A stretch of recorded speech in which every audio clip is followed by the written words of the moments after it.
ikut dalam acara webinar Bakaba Forum dengan tema menagih janji politik kepala daerah. Dalam rangkaian kegiatan ini kita telah menyampaikan kepada wali kota berupa undangan dan wakil wali kota,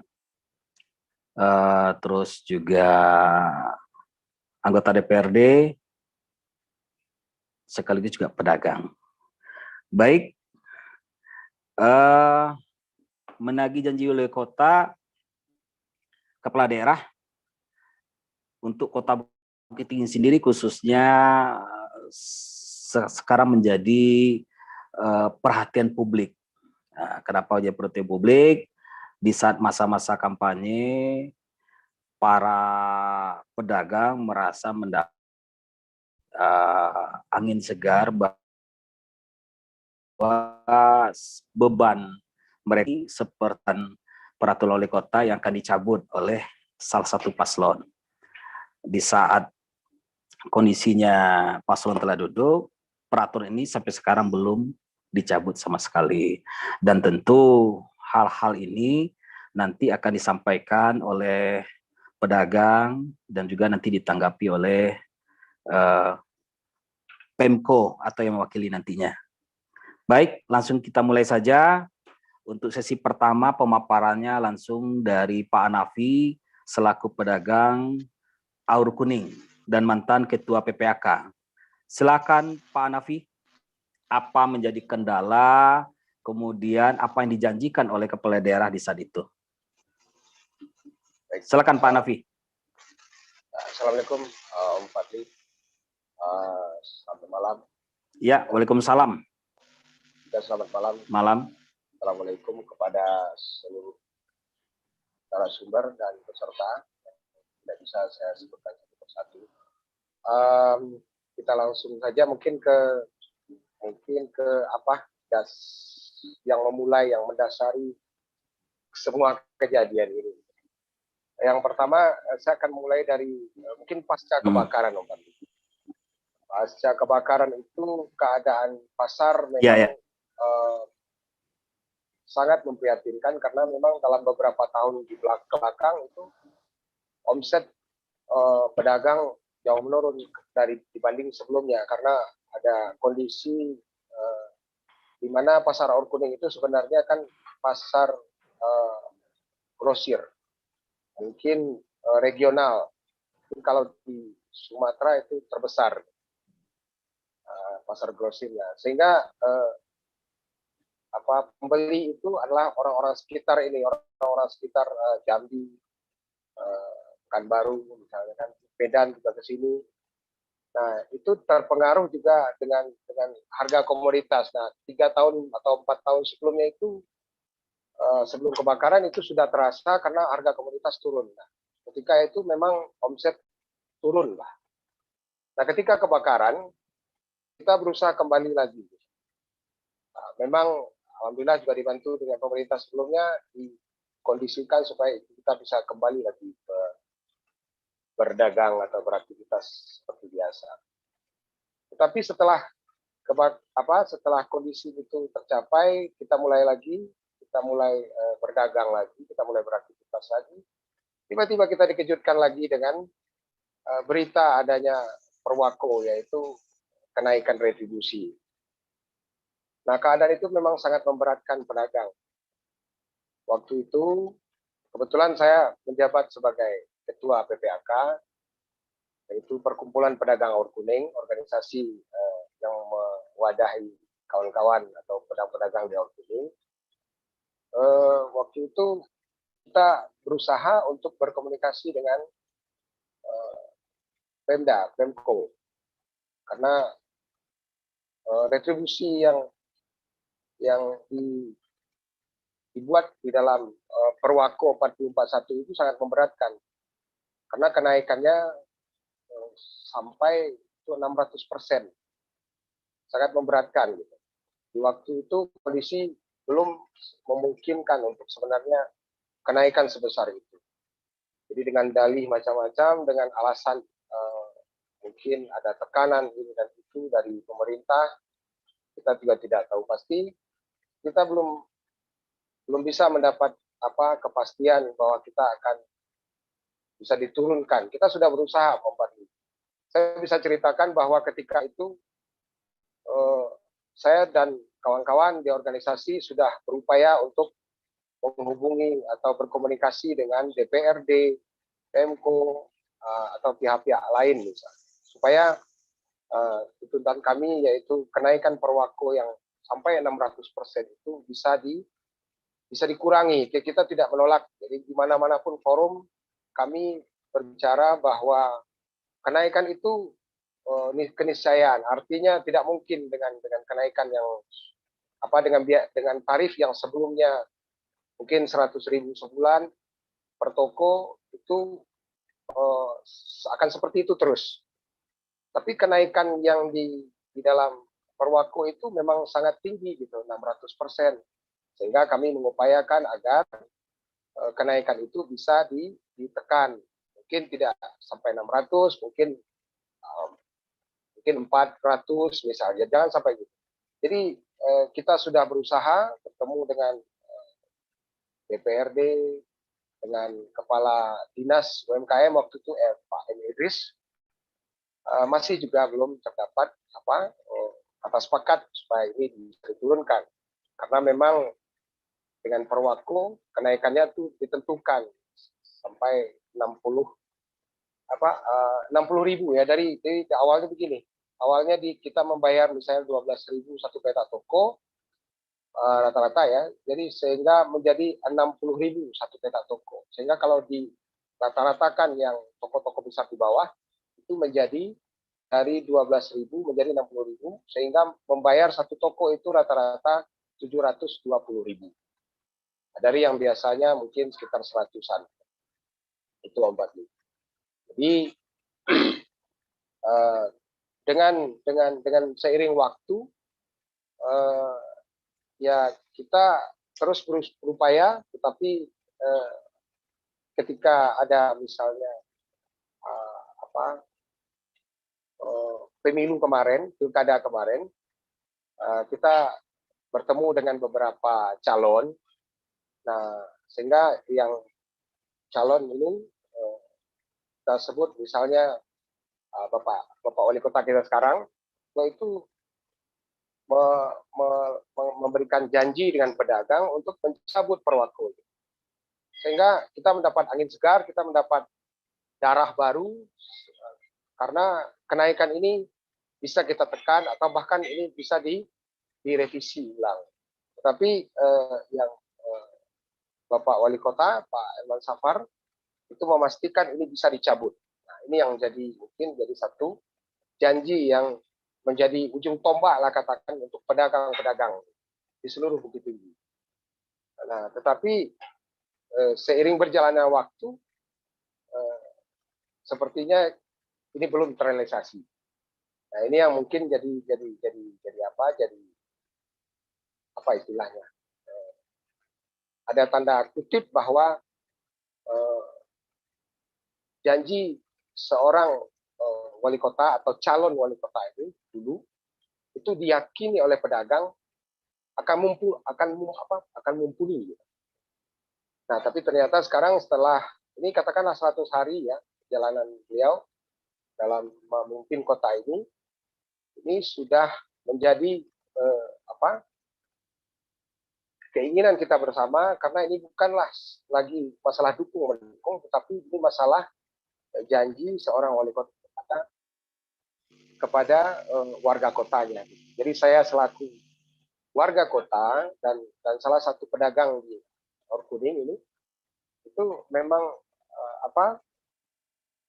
agak kurang sreg dengan janji ini, karena janji ini menurut saya wajib ditepati menurut saya. Karena kalau janji untuk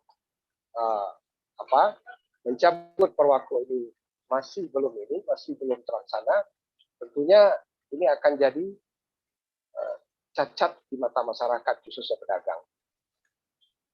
Jadi mungkin wali kota sampai sekarang ini belum bisa memenuhi itu, ya kita tetap akan menagih janji. janji beliau kepada kita mencabut Perwako ini karena setelah dilantik beliau mengatakan Perwako dicabut, tapi ternyata itu belum juga. Nah, kita masih menunggu tentunya agar Perwako ini memang bisa dicabut, sehingga keinginan pedagang agar nilai retribusi ini bisa disesuaikan itu bisa terlaksana. Demikian dulu barangkali Fadli dari saya. Kalau mungkin masih ada yang lain, dengan sebaik. Baik, Pak Nafi, dari sisi kartu kuning, komitmen politik yang tertulis, yang tertuang di atas materai tersebut, itu kan narasinya itu segera dan seketika, dan juga mengembalikan kartu kuning seperti semula. Nah, kini dan sekarang posisi kepemilikan kartu kuning ini bagaimana di Aur Kuning? Nah, ini sebenarnya menarik, Om Fadli. Saya pernah mungkin menulis sedikit diminta keterangan oleh wartawan kemarin itu. Saya mengatakan ada dua hal mungkin yang agak berbeda. Yang pertama, janji sebagai seorang calon wali kota dulu dan sekarang jadi wali kota itu satu hal. Jadi buat saya itu janji. Itu terserah nanti ini janji ini adalah janji untuk mencapai tujuan kan gitu ya. Nah, sekarang sudah tujuan tercapai, ya tentu kita menagih janji itu. Satu ya.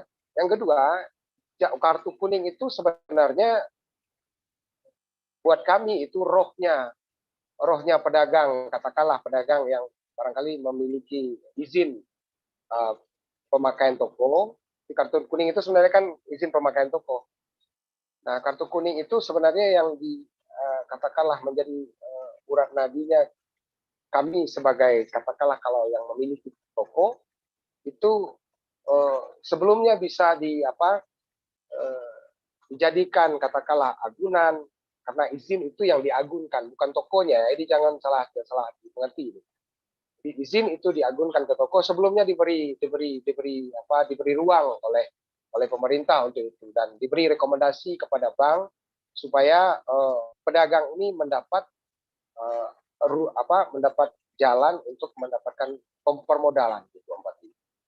Nah, selama ini cara mendapatkan permodalan salah satunya yaitu dengan mengagunkan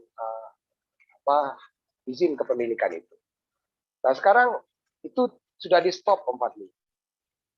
Artinya ketika Perwako itu turun, seiring dengan itu izin itu atau rekomendasi untuk memberikan izin kepada bank itu tidak ada lagi, sehingga kawan-kawan ini pedagang ini tidak bisa lagi mengagunkan tokonya atau mendapatkan permodalan ke perbankan, sehingga sekarang kita ini seolah-olah patah kaki gitu. Bagi kawan-kawan yang sebelumnya meminjam ke bank juga sekarang tidak bisa lagi memperpanjang karena harus menyelesaikan itu saja. Jadi salah satu permasalahan pedagang itu kan itu permodalan, sehingga kita membutuhkan ruang dan kebijakan yang mendukung untuk pedagang bisa tumbuh dan berkembang. Nah, itu Om Fadli. Nah, sekarang janji beliau untuk mengembalikan status atau fungsi kartu kuning itu dalam arti kata bisa izinnya ini tolong di garis bawah, ini izinnya yang dipindah tangankan misalnya. Itu sebelumnya bisa, atau izinnya diberikan rekomendasi untuk mendapatkan permodalan ke bank. Nah, sekarang semua itu sudah di stop. Nah, wali kota kita sekarang ini, Pak Herman Safar berjanji kepada kita bahwa ini semuanya dikembalikan. Kita tunggu ini janji beliau ini. Mudah-mudahan ini bisa terlaksana. Kalau ini bisa terlaksana, saya rasa pedagang akan sangat berterima kasih. Karena inti permasalahan kita selama ini dengan Perwako itu sebenarnya tidak hanya kenaikan saja, tetapi karena dihentikannya izin ini untuk diberikan rekomendasi atau dipindah tangankan. Artinya izin ini dibalik namakan ke orang lain. Jadi itu sebenarnya inti permasalahan dengan Perwako. Demikian. Halo. Pak Nafi, Eh, dari sisi lainnya, kemarin pedagang kan sempat mengajukan sebelum berganti kepemimpinan bentuk kemudahan, sempat ada kebijakan bahwa kartu kuning bisa seperti semula, bisa ada transaksi dan lain-lain. Ini bagaimana? Apakah tindak lanjutnya sudah apa istilahnya terrealisasi atau belum?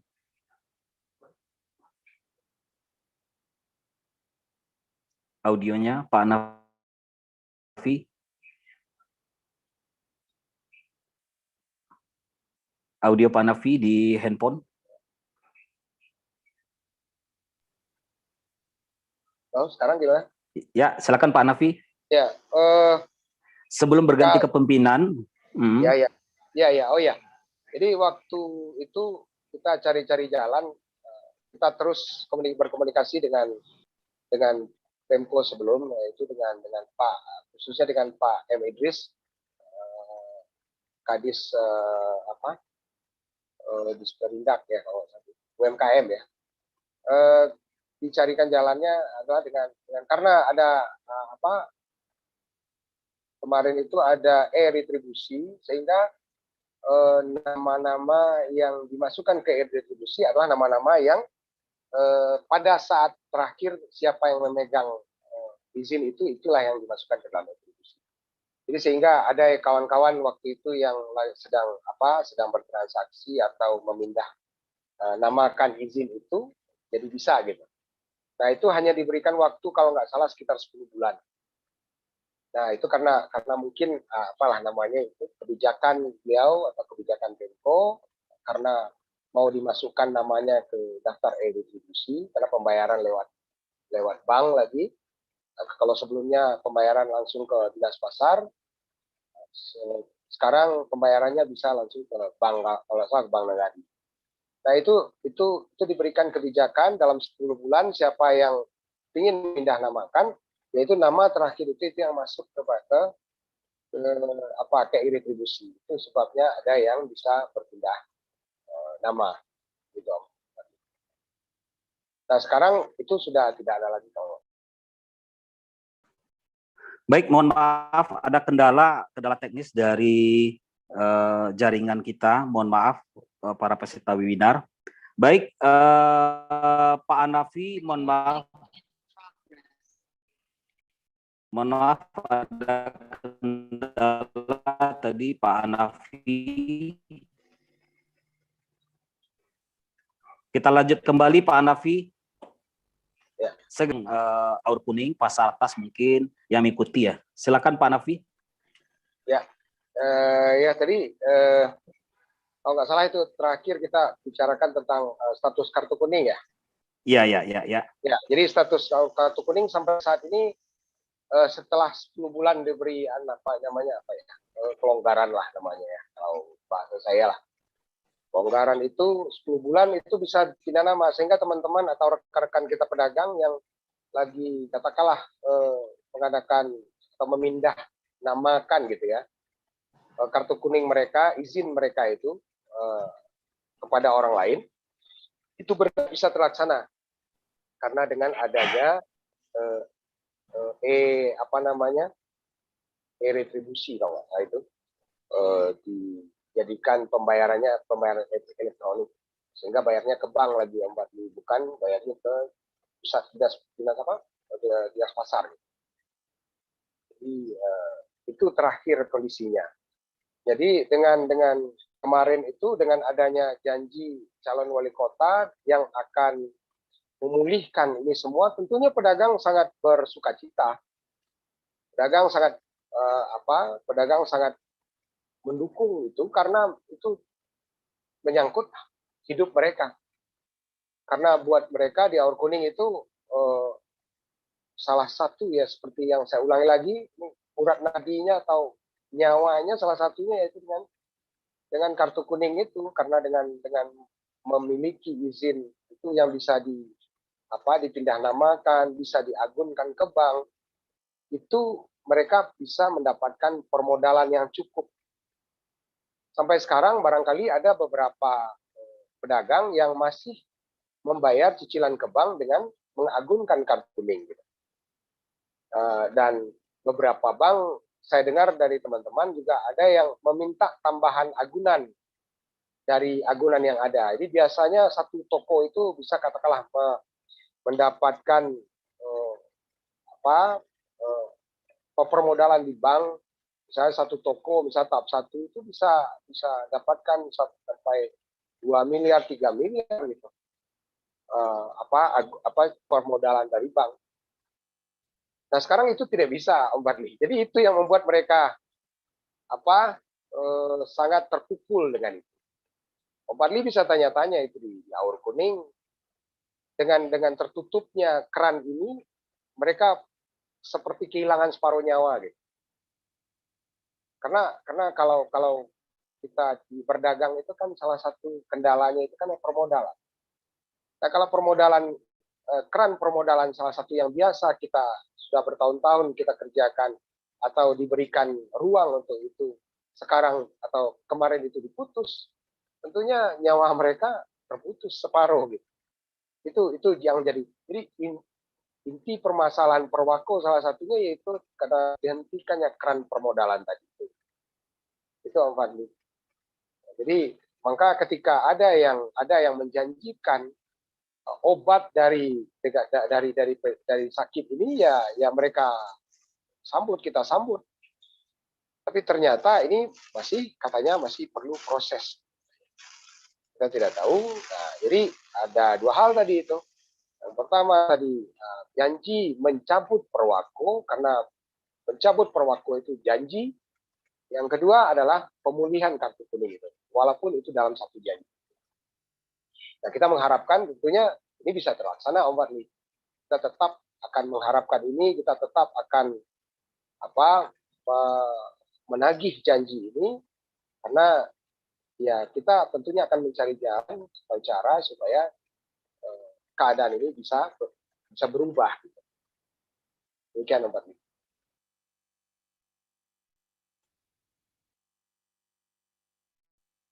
Baik, terima kasih pemaparan dari Pak Hanafi selaku pedagang Aur Kuning yang mengalami beberapa permasalahan, kemudian sembari dan masih menunggu komitmen politik Wali Kota Herman Sapar dan Marfendi untuk merealisasikan di saat masa-masa kampanye waktu lalu. Baik, sekarang kita beralih ke Bang Ibnu Aziz.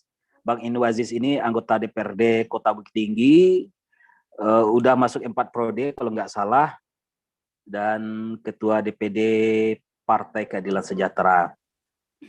Baik Bang, kita masuk ini dari sisi tema menagih janji politik kepala daerah. Kebetulan PKS tergabung di koalisi Bukit Tinggi Hebat yang mengusung Herman Marfendi selaku kepala daerah. Nah, ini dari sisi komitmen politik kemarin ini bagaimana Bang? Realisasi, kemudian bagaimana progres yang saat sekarang publik masih menunggu bagaimana bentuk wujud yang kemarin kita dapat info ada draft yang telah diajukan ke bagian hukum dan juga minta legal opini ke kejaksaan. Ini bagaimana? Mohon penjelasannya Bang, silakan. Baik, terima kasih. Silakan Bang Ibnu. Ya. Baik, terima kasih Om Fadli. Assalamualaikum warahmatullahi wabarakatuh. Kali kata-kata penghormatan saya tumpahkan kepada pihak sebelumnya. Apa yang menjadi tema besar dari webinar kita malam hari ini sesungguhnya sesuatu yang sangat krusial dalam kehidupan, wabil khusus barangkali para pedagang yang selama ini memang sudah bergiat, berjibaku, berusaha di ketiga pasar yang ada di Kota Bukit Tinggi. Nah, dari sisi janji politik sebagaimana yang disampaikan oleh Om Fadli tadi, yaitu bahwa calon kepala daerah yang pada saat ini sudah terpilih merencanakan akan mencabut Perwako 40 dan 41 itu sekaitan dengan substansi dari pengaturan yang ada di Perwako 40-41 itu yang dipandang barangkali tidak memberikan keuntungan atau ada sisi yang merugikan bagi para pedagang. Melihat waktu yang sudah berjalan, kita sama-sama mengikuti barangkali perkembangan semenjak beliau berdua dilantik sampai dengan kita melaksanakan webinar malam hari ini. Apa yang menjadi progres harapan kita semua bahwa Perwako 40-41 itu akan dicabut atau dengan istilah lain mungkin direvisi secara de facto atau de jure. Memang hari ini kita belum mendapatkan hasil yang sebagaimana kita harapkan. Tetapi di sisi yang lain, kami barangkali juga mendengar dan pada webinar beberapa pekan yang lalu, tepatnya di bulan Ramadan, sudah pernah menyampaikan bahwa pemerintah daerah sedang berupaya untuk mengajukan satu rancangan perda, yaitu berkenaan dengan pengelolaan pasar. Walaupun secara substansi kami belum melihat bagaimana isi dari perda itu, tetapi kami memandang bahwa rancangan perda tentang pengelolaan daerah yang sebenarnya sudah sempat dihantarkan ke DPRD pada awal Januari yang lalu. Namun ketika itu sepekan atau 2 pekan setelah dihantarkan, kembali ditarik dengan alasan bahwa ada penyempurnaan. Sehingga posisinya hari ini rancangan perda tersebut masih berada di Kanwil Hukum dan HAM Provinsi Sumatera Barat untuk dilakukan harmonisasi yang lebih dalam. Nah, sebenarnya kita berharap bahwa dari kemungkinan dengan segeranya nanti rancangan perda pengelolaan pasar itu disampaikan, sedikit banyaknya akan menjadi solusi barangkali terhadap apa yang menjadi permasalahan krusial kita pada saat hari ini. Artinya pengaturan perda dimaksud, tentu harapan kita bisa mengatur secara lebih bijaksana, akan mengatur secara lebih adil, akan mengatur secara lebih proporsional terhadap apa yang menjadi hak daripada pedagang, apa yang menjadi kewajiban dari para pedagang, juga di sisi yang lain, apa yang menjadi hak pemerintah daerah, dan juga apa yang menjadi kewajiban dari pemerintah daerah. Jadi sekali lagi, barangkali kami dapat sampaikan bahwa apa yang menjadi pertanyaan dari Om Fadli di awal tadi, secara de facto dan de jure, Perwako 40-41 masih eksis sebagaimana yang ada. Artinya kita belum mendapatkan progres terhadap perubahan yang sebenarnya kita harapkan. Tetapi kita menitipkan harapan sekiranya ada perda yang baru, perda pengelolaan pasar, mudah-mudahan di dalamnya terhimpun apa yang menjadi solusi dari permasalahan ini. Barangkali sudah begitu Om Fadli. Terima kasih. Baik Bang Ibnu, dari sisi komunikasi kepala daerah sendiri, apakah dengan DPRD sudah terjalin dengan baik atau masih dalam konteks masih mengirim draft atau segala macamnya, mengingat komitmen kepala daerah tersebut kan sebenarnya ini segera dan seketika dalam narasi komitmen yang tertulis.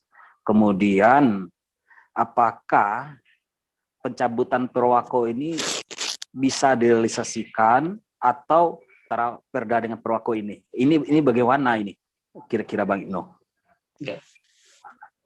Secara kelembagaan pemerintah daerah, komunikasi sebagaimana yang tadi disampaikan ya sebenarnya berjalan. Walaupun tentu kita juga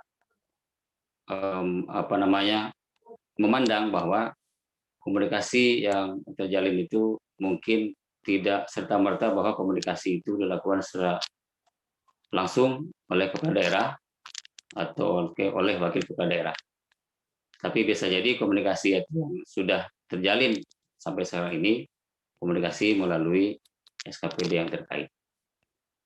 Nah, harapan kita sebenarnya apa yang disampaikan tadi, bahwa dari komunikasi barangkali interpersonal, antar personal yang dibangun oleh kedua belah pihak, sebenarnya mesti muaranya tertuju kepada bagaimana kita menyegerakan secara bersama-sama untuk membuat, katakanlah, regulasi yang akan menjadi solusi terhadap apa yang menjadi permasalahan para pedagang sampai saat ini. Terima kasih, Pak Dwi. Dari sisi koalisi Bukit Tinggi Hebat, bagaimana Bang Ibnu? Karena saat sekarang wali kota masih beralasan ada tahapan yang harus dilalui, kok masih diajukan dan masih ada media sosial, dan juga apakah Perwako ini serta-merta yang terkait dengan Perwako ini, yang seperti ketahui bersama itu penetapan retribusi ini kan melalui Perda. Nah, ini bagaimana Bang? Mohon, mohon penjelasannya. Baik, terima kasih. Jadi kalau kita runut ke belakang, bagaimana prosesi lahirnya Perwako 40-41 itu, pada saat pemerintahan yang sebelumnya, kami menilai bahwa ketika itu pemerintah daerah, kenapa opsinya tidak melakukan perubahan terhadap Perda nomor 15 dan nomor 16 tahun 2013. Mungkin yang pertama, pertimbangannya, karena pada saat itu ketika rancangan Perda dirubah atau dicabut dan diganti dengan Perda yang baru, katakanlah memerlukan waktu yang relatif lama, panjang. Karena ketika itu hal ini mulai mengapung sekitar akhir 2018.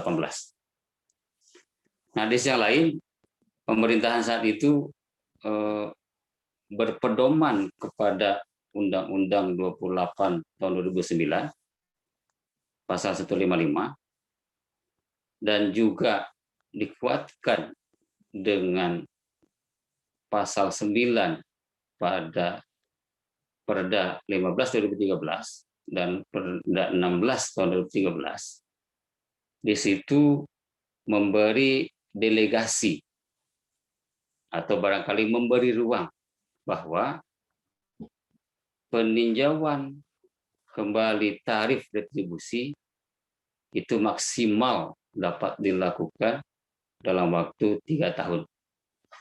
Dan produknya adalah berupa peraturan kepala daerah. Dalam hal ini peraturan wali kota.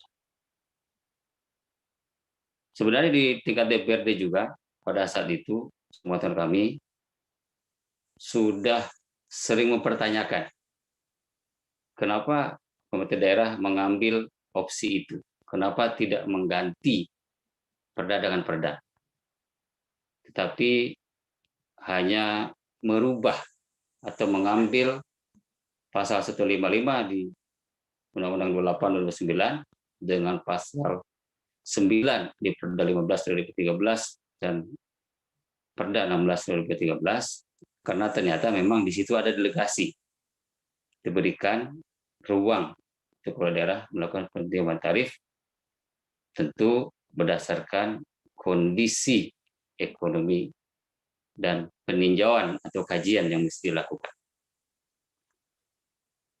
Nah, kalau misalnya kita kembalikan kepada kondisi saat ini, menurut hemat kami, nanti barangkali para narasumber mohon dibantu luruskan jika ini pendapatnya salah atau keliru. Jadi pada saat calon kepala daerah merencanakan atau menjanjikan untuk merubah Perwako 40 dan Perwako 41 itu katakanlah dalam waktu yang relatif cepat, maka sesungguhnya beliau bisa menggunakan pasal 155 Undang-Undang 28 2009 dan pasal 9 di Perda 15 2013 serta Perda nomor 16 tahun 2013. Karena apa? Karena di sana jelas bahwa kewenangan untuk peninjauan tarif itu dalam jangka waktu maksimal selama 3 tahun ada pada kepala daerah dan produknya adalah peraturan wali kota. Nah, menurut hemat kami mungkin yang perlu disegerakan atau artinya perlu ada supporting system bagaimana janji ini bisa cepat direalisasi, yaitu bekerjanya perangkat-perangkat yang mendukung terhadap eksistensi kepala daerah. Artinya barangkali di sini adalah SKPD yang secara teknis itu diberikan tugas untuk melakukan kajian, untuk melakukan analisa kembali terhadap tarif retribusi yang sudah ada di Perwako 40-41 yang dirasakan oleh para pedagang sudah terlalu tinggi karena kenaikannya lebih kurang 600%. Nah, barangkali supporting system inilah sesungguhnya yang kita harapkan sebenarnya bisa bekerja membantu kepala daerah agar bisa lebih cepat untuk mengganti atau merubah Perwako 40-41 dengan Perwako yang baru. Nah, kan begitu Om Fadli.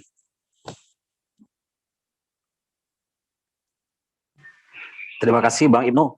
Sedikit lagi Bang, dari sisi Koalisi Bukit Tinggi Hebat, apakah sudah ada konsolidasi partai politik untuk membahas komitmen politik yang menjadi jualan di masa-masa kampanye ini untuk segera merealisasikan atau bagaimana kendalanya, mengingat keterbukaan kepala daerah yang terpilih ini di ranah publik agak kurang. Kita melihat agak kurang karena lebih cenderung menggunakan media sosial untuk sarana informasi yang orang ingin menunggu kejelasannya lebih nyata gitu. Ini apakah sudah ada komunikasi antara Partai Gerindra, PKS dan Golkar? Kira-kira seperti itu Bang Ibnu. Ya, baik, terima kasih. Jadi mohon doa saja dari kita semua bahwa semuanya secara interpersonal, katakanlah kita di dalam koalisi Bukit Tinggi Hebat sebenarnya senantiasa membicarakan hal ini. Pakai istilah membicarakan.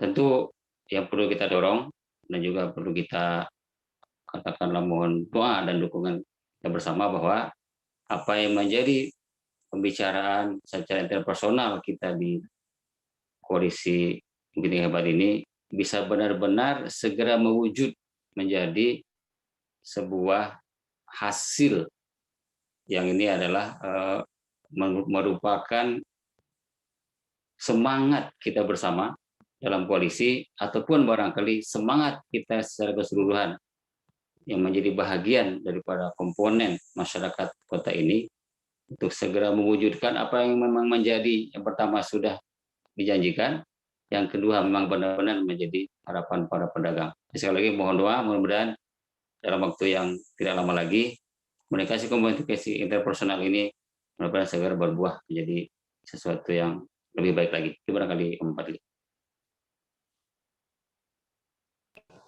Baik, terima kasih Bang Ibnu Aziz, anggota DPRD Kota Bukit Tinggi, fraksi PKS. Terima kasih atas pemaparannya. Untuk informasi kepada peserta webinar Bakaba Forum bahwa Wali Kota tidak hadir yang tadinya diwakilkan oleh asisten 2, juga beliau juga PLT Dinas Pasar, beliau juga Kadis KPT kalau nggak salah, menolak juga hadir. Dan wakil wali kota yang tadinya mau hadir di saat acara membatalkan dengan alasan wali kota memerintahkan untuk hadir di acara BPJS. Jadi kita lanjut ke sesi penanggap hukum ke Bang Wendra Yunaldi. Selamat malam Bang Wendra. Assalamualaikum. Salam Bang. Ya. Ini Bang, terkait dari tema kita menagih janji politik kepala daerah. Apakah dalam konteks hukum, apakah komitmen ini bisa apa istilahnya para pedagang atau para pihak yang terlibat kesepakatan secara politik bisa dilakukan gugatan atau bagaimana? Satu. Yang kedua,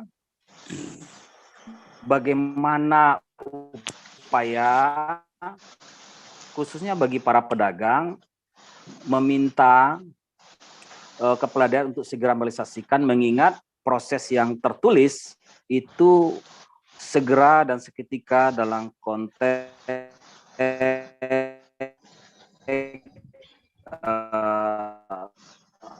setelah dilantik.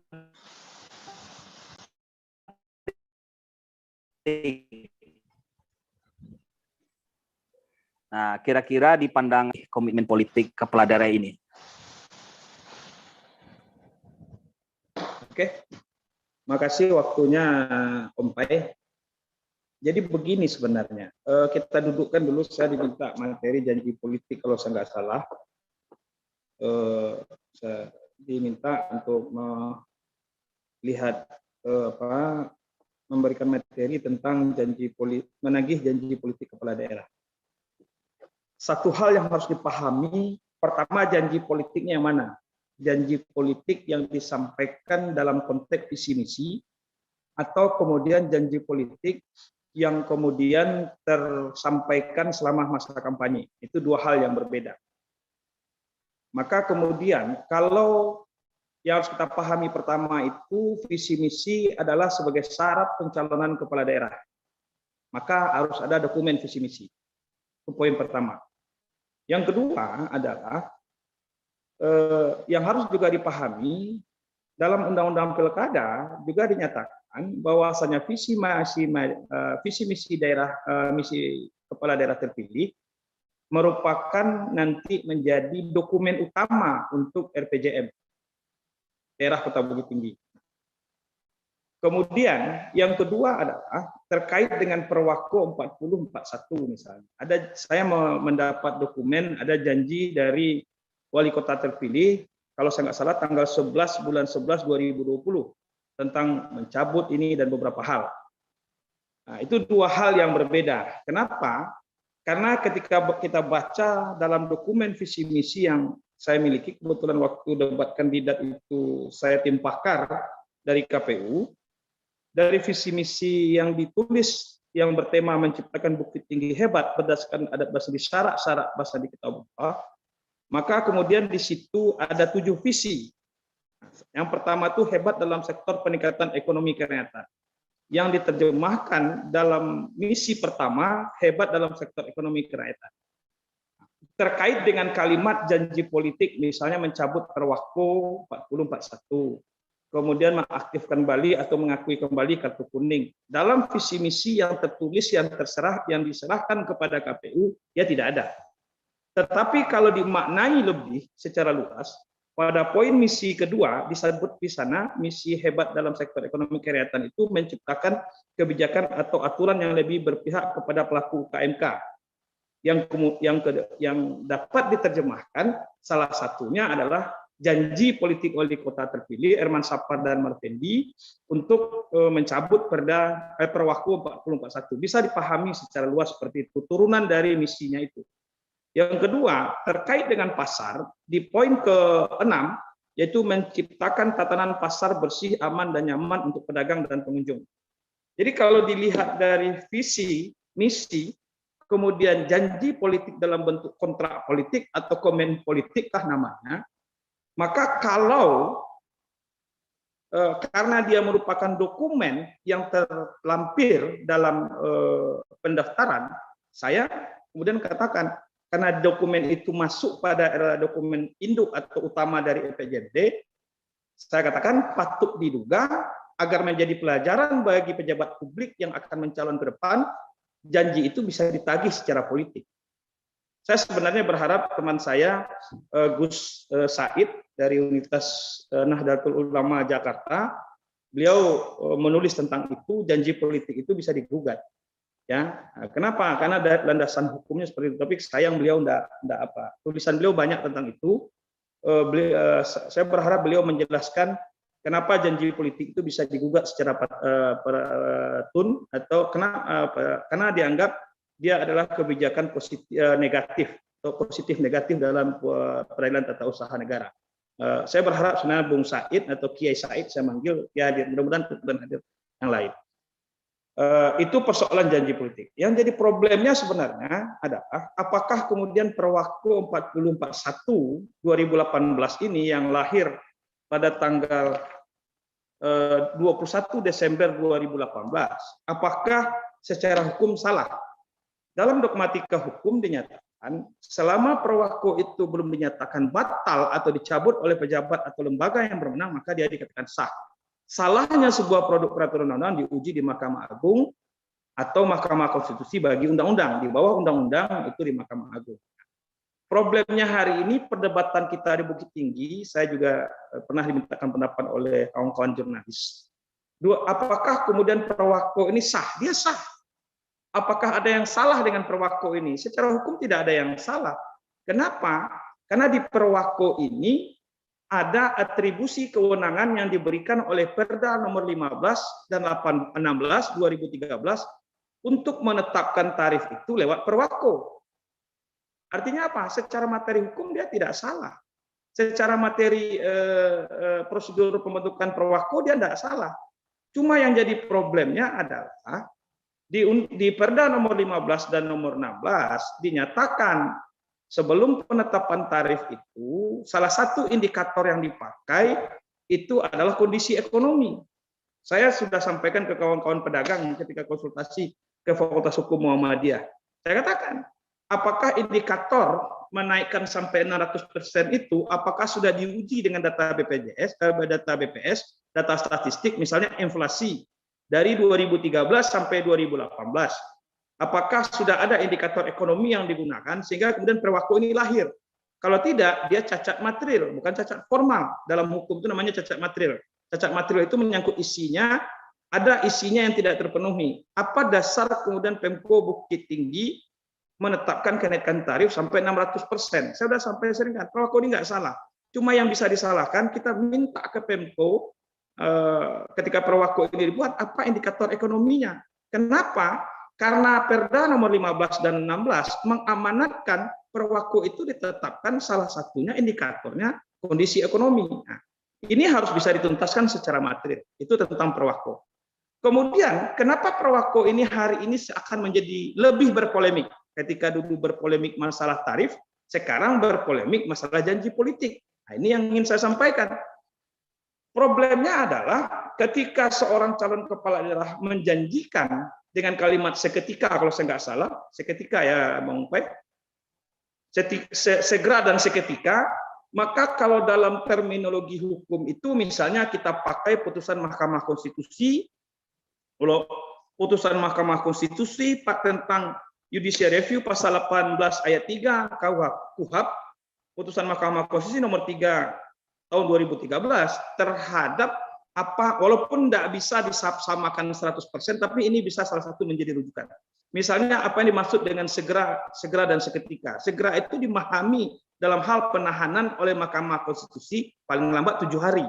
Segera itu. Kemudian ada juga kemudian definisi hukum pidana yang kemudian mengatakan sesaat seketika itu adalah langsung ketika kekuasaan diperoleh atau kesadaran diperoleh, maka kewajiban hadir waktu itu. Kalau kemudian dipahami dalam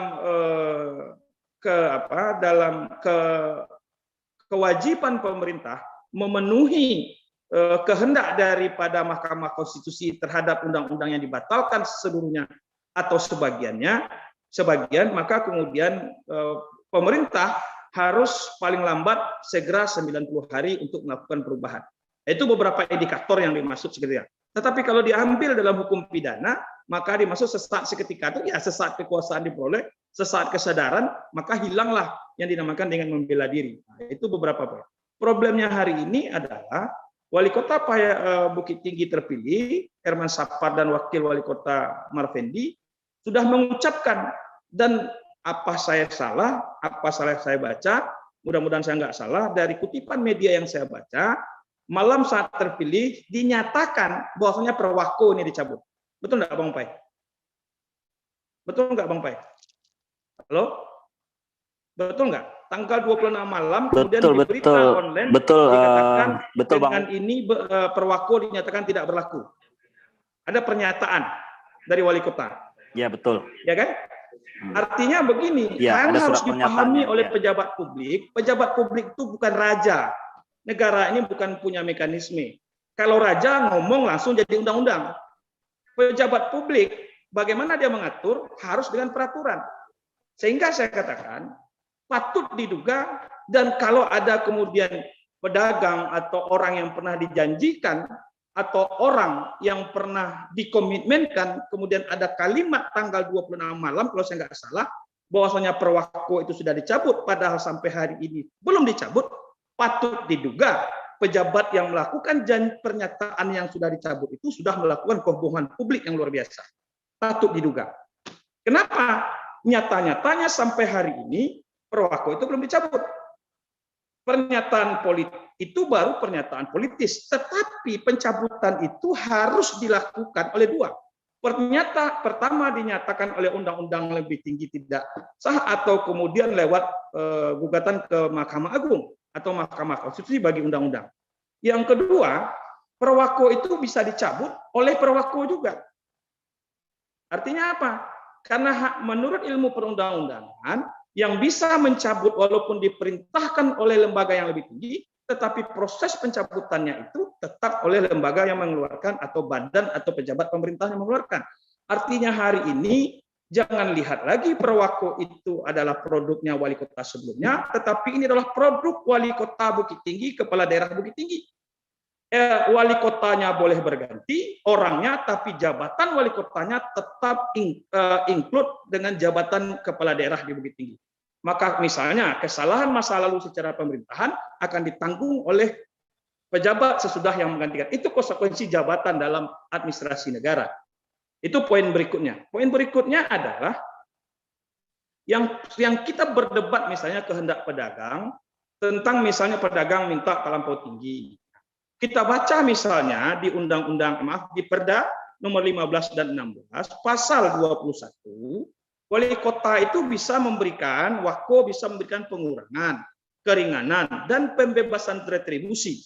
Pasal ayat berikutnya dari pasal 21 dinyatakan keringanan itu di alat ujinya adalah kemampuan wajib retribusi dan fungsi objek retribusi. Jadi jangan terpaku pada pasal 9 saja, tapi juga harus dilihat di pasal 21 ayat 1 dan ayat 2. Artinya apa? Apakah dengan Perwako ini pas 4041 yang menurut pedagang itu membebani pedagang, apakah bisa menyimpang kemudian minta keringanan? Menurut Perda nomor 15 dan 16 bisa. Siapa yang bisa? Itu hanya wali kota. Dengan apa? Dengan kebijakannya. Selama diminta oleh pemerintah dengan oleh pedagang berdasarkan kemampuan wajib retribusi yang ada. Artinya apa? Saya sering ditanya misalnya apakah ada solusi Perwako 4041. Saya katakan ini kan persoalan kalau secara formil dan materialnya Perwako ini tidak salah. Kecuali kalau dilihat penetapan materialnya tidak ada indikator ekonomi. Sehingga kemudian tiba-tiba kayak Naga Bonar, Pemko langsung menetapkan kenaikan tarif 600%. Maka berarti tidak terpenuhi unsur yang diminta oleh Perda nomor 15 dan 16 2013. Nah, sekarang yang problemnya karena ada janji politik dari wali kota. Kemudian walaupun saya pernah baca komentar salah satu pejabat di Pemko Bukit Tinggi bahwasanya Pemko Perda ini tetap jalan karena tidak ada yang salah, benar. Tetapi karena ada janji politik yang ditagih ini hari ini adalah janji politik seorang pejabat negara. Wali kota itu harus kita pahami dia pejabat negara. Nah, saya baca di salah satu media online pagi tadi, katanya sudah ada draft untuk perubahan atau pergantian Perwako 4041. Biar dia tidak menjadi polemik, harusnya kalau seorang wali kota atau kepala daerah yang bijak, harusnya kemudian agar tidak menjadi tanda tanya bagi publik Bukit Tinggi yang pernah berjanji atau diperjanjikan atau dikomitmenkan, harusnya draft ini dibuka saja. Udah sampai di mana draftnya. Kalau kita lihat di Permendagri 18 dan Permendagri 120 tentang tata cara pembentukan produk hukum daerah, ini kan silakan diserahkan ke diuji di publik, terutama ini pedagang. Kalau kita dibaca lagi di Undang-Undang Administrasi Pemerintahan, karena yang terkena dengan perda ini adalah pedagang, harusnya pedagang diajak dari awal. Kita baca Undang-Undang Administrasi Pemerintahan dan kita baca Permendagri tentang pembentukan produk hukum daerah. Harusnya ini clear. Ya, saya katakan ini bukan pekerjaan yang sulit, bukan pekerjaan yang lama. Persoalannya adakah political will dari orang yang berjanji. Ini kan persoalan, kecuali yang berjanji itu dia kalah, dia tidak punya kewajiban untuk memenuhi. Tetapi karena sekarang kekuasaan merubah itu ada wali kota, Perwako itu mekanismenya diajukan oleh dinas atau badan atau institusi kait kepada wali kota, dibuat timnya, kemudian nanti putusan ada wali kota. Sekarang, kalau saya nggak salah, sudah lebih 100 hari wali kota terpilih dilantik, sudah sampai mana? Misalnya kita baca pada tanggal 26 malam itu dikatakan dengan ini, kemudian kalau bahasanya mudah-mudahan saya nggak salah, sudah ada pernyataan dicabut terhitung malam itu untuk memenuhi komitmen dari kontrak politik atau komitmen naskah perjanjian yang ditandatangani 11 November 2020. Persoalannya karena butuh waktu katanya, sampai hari ini sampai sudah mana? Apakah sudah ada kajian akademiknya? Apakah sudah ada draft daripada perubahan Perwako atau pergantian Perwako? Menjadi menarik sebenarnya kalau kita tinjau satu kalimat yang pernah disampaikan oleh wali kota terpilih Herman Sapar ketika debat kandidat wali kota, dia katakan membuat saja bisa, kalau nggak merubahnya nggak bisa. Kalau mudah-mudahan kalimatnya seperti itu. Tapi intinya seperti itu.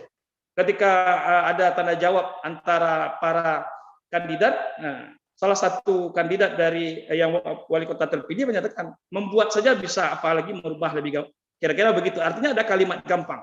Ternyata setelah 100 hari ini belum. Nah, masalahnya di mana?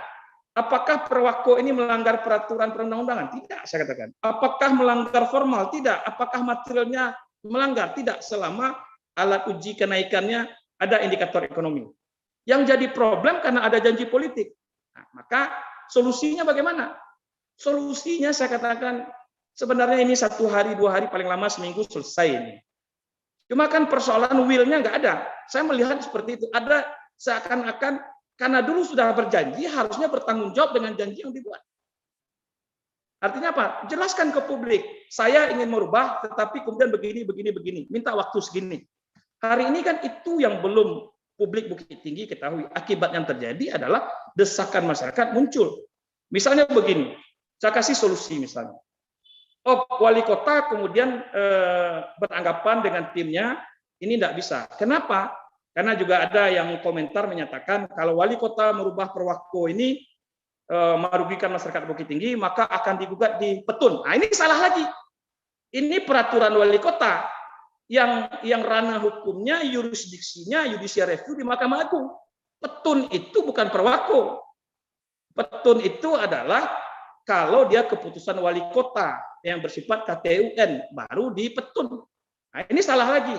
Problemnya hari ini mungkin saya lihat ada ketakutan atau ada, mudah-mudahan salah, atau ada hitungan kalau Perwako ini dicabut, otomatis PAD Bukit Tinggi akan berkurang.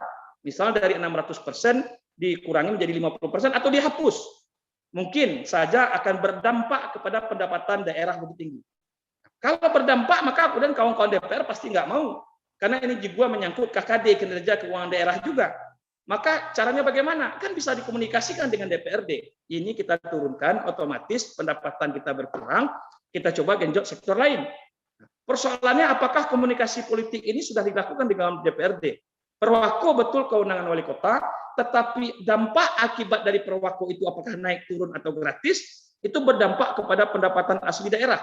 Maka ini yang dikomunikasikan. Nah, tetapi apakah perwako ini bisa dirubah? Saya katakan, ini bisa dirubah dalam 1 hari, paling lama 1 minggu, bisa dirubah.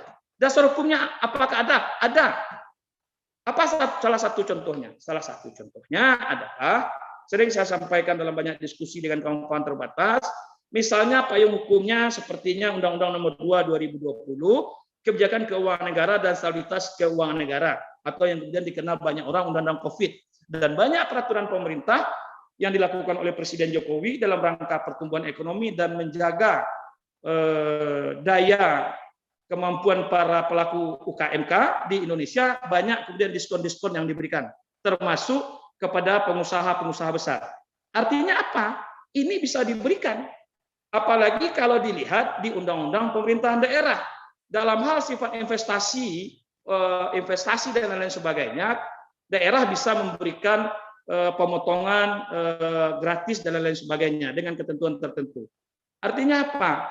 Ini sebenarnya tinggal politikal wali kota. Mau atau tidak? Kalau nggak mau, walaupun 1000 tahun nggak bisa. Tapi kalau mau 1 hari sampai 7 hari bisa. Ini kan persoalan mau dan tidak mau saja. Nah, ini saya melihatnya seperti apa. Pertanyaan berikutnya adalah, hari ini sudah ada draft. Yuk, sebagai warga Bukit Tinggi, walaupun saya katakan saya tinggal di Bukit Tinggi hari ini secara fisik dan di rumah dan mengajar di Fakultas Hukum Muhammadiyah, walaupun KTP saya secara administrasi masih Payakumbuh, tetapi secara kewajiban saya adalah warga Bukit Tinggi, harusnya ini dibuka ke publik. Yang harus kita pahami adalah, apapun kebijakan, mulai dari perda, perwako, keputusan, apapun di Bukit Tinggi, yang harus kita ingat adalah dampaknya adalah publik Bukit Tinggi. Ya, kalau kemudian masyarakat Bukit Tinggi bersedia misalnya dengan turunnya pendapatan daerah, maka akan ada program yang dipotong atau dikurangi. Itu sah saja. Artinya hari ini banyak sarana hukum, tetapi kalau kita kemudian tidak membuka diskusi ke ruang publik dan menutupnya, ya tertutup semua. Pepatah Minang itu kan mengatakan, duduk seorang basampi-sampi, apalagi duduk seorang basampi-sampi gitu. Artinya kalau sendiri yang enggak, tetapi kita buka ruang diskusi secara terbuka dan siap dikritik, menerima masukan dan kritik. Menurut saya perwako ini persoalan sepele untuk merubahnya. Ya, kalau kami orang hukum katakan 1 malam selesai mendraftnya ini. Ya, kalau yang udah biasa 1 malam selesai mendraftnya. Tetapi kalau ada kepentingan, kemudian ketakutan dan lain-lain sebagainya, ini bertahun-tahun juga nggak selesai. Tetapi ada itikat baik, ada kebersamaan. Saya yakin kawan-kawan pedagang, mereka juga nggak akan minta, 600 itu jadi gratis. Enggak. Tadi ada kalimat dari pembicara Pak Hanafi, 400. Kan udah. Kemudian bisa saja misalnya, sampai hari ini pemerintah masih melakukan, walaupun hanya OJK yang melakukan, walaupun lewat peraturan Presiden dinyatakan dari Maret sampai Maret 2020 kemarin, yang namanya bencana alam, bencana non alam, maka sebenarnya itu lagi bisa meminta perlindungan hukum di dalam itu, tunduk pada peraturan itu. Artinya apa? Bisa saja misalnya untuk mengantisipasi keresahan dan janji politik ini, wali kota terpilih membuat perwako di luar perwako. Misalnya dengan pertimbangan begini-begini, maka untuk sampai Maret 2022 dipotong retribusi ini, diberikan keringanan menjadi 20% dari tarif. Bisa saja. Ya, untuk memenuhi janji politik sambil diskusi misalnya, agar tidak terjadi penurunan pendapatan daerah yang luar biasa yang berdampak kepada penyelenggaraan pemerintah daerah dan pembangunan nanti dampaknya. Nah, artinya bisa saja dilakukan, misalnya diberikan diskon 50% dengan perwako baru. Itu bisa saja dilakukan. Tetapi ingat, tetap harus dibicarakan dengan kawan-kawan dewan. Kenapa? Karena ketika pembahasan APBD, perubahan APBD, ini berkonsekuensi kepada pembahasan di dewan. Walaupun perwako itu tidak ada juga kewajiban wali kota untuk mendiskusikannya atau minta pendapat atau minta pertimbangan kepada DPRD. Tetapi karena akibat dan dampak perwako itu kalau pengurangan berdampak kepada perda-perda lain. Artinya terakhir Om Pai, saya hanya mengatakan ini sebenarnya tidak perlu kita sembunyikan ada apa sebenarnya yang terjadi, kenapa perwako ini belum dirubah. Buka saja ke publik, ini kan kita bersama-sama. Ini tidak mencari siapa yang salah, tidak mencari siapa yang benar, Tapi untuk kepentingan masyarakat Bukit Tinggi, karena wali kotanya sudah terpilih, suka tidak suka, Herman Sapar dan Marvendi adalah wali kota Bukit Tinggi sampai 2024. Titik. Maka kewajiban kita adalah bagaimana wali kota ini tidak salah ke depan. Karena dia adalah wali kota Bukit Tinggi, maka kewajiban kita juga memberikan masukan dan kritik agar Bukit Tinggi menjadi lebih hebat. Mungkin itu. Mungkin begitu, Om Pai. Baik, Bang Wen, dari sisi dokumen yang dicantumkan di KPU paslon, kemudian tidak terpenuhi, siapa yang bisa menggugat? Satu. Yang kedua, kita melihat Perda nomor 15 dan 16 tahun 2013 merujuk kepada Undang-Undang nomor 28 tahun 2009 tentang pajak daerah dan retribusi daerah. Nah, ini bagaimana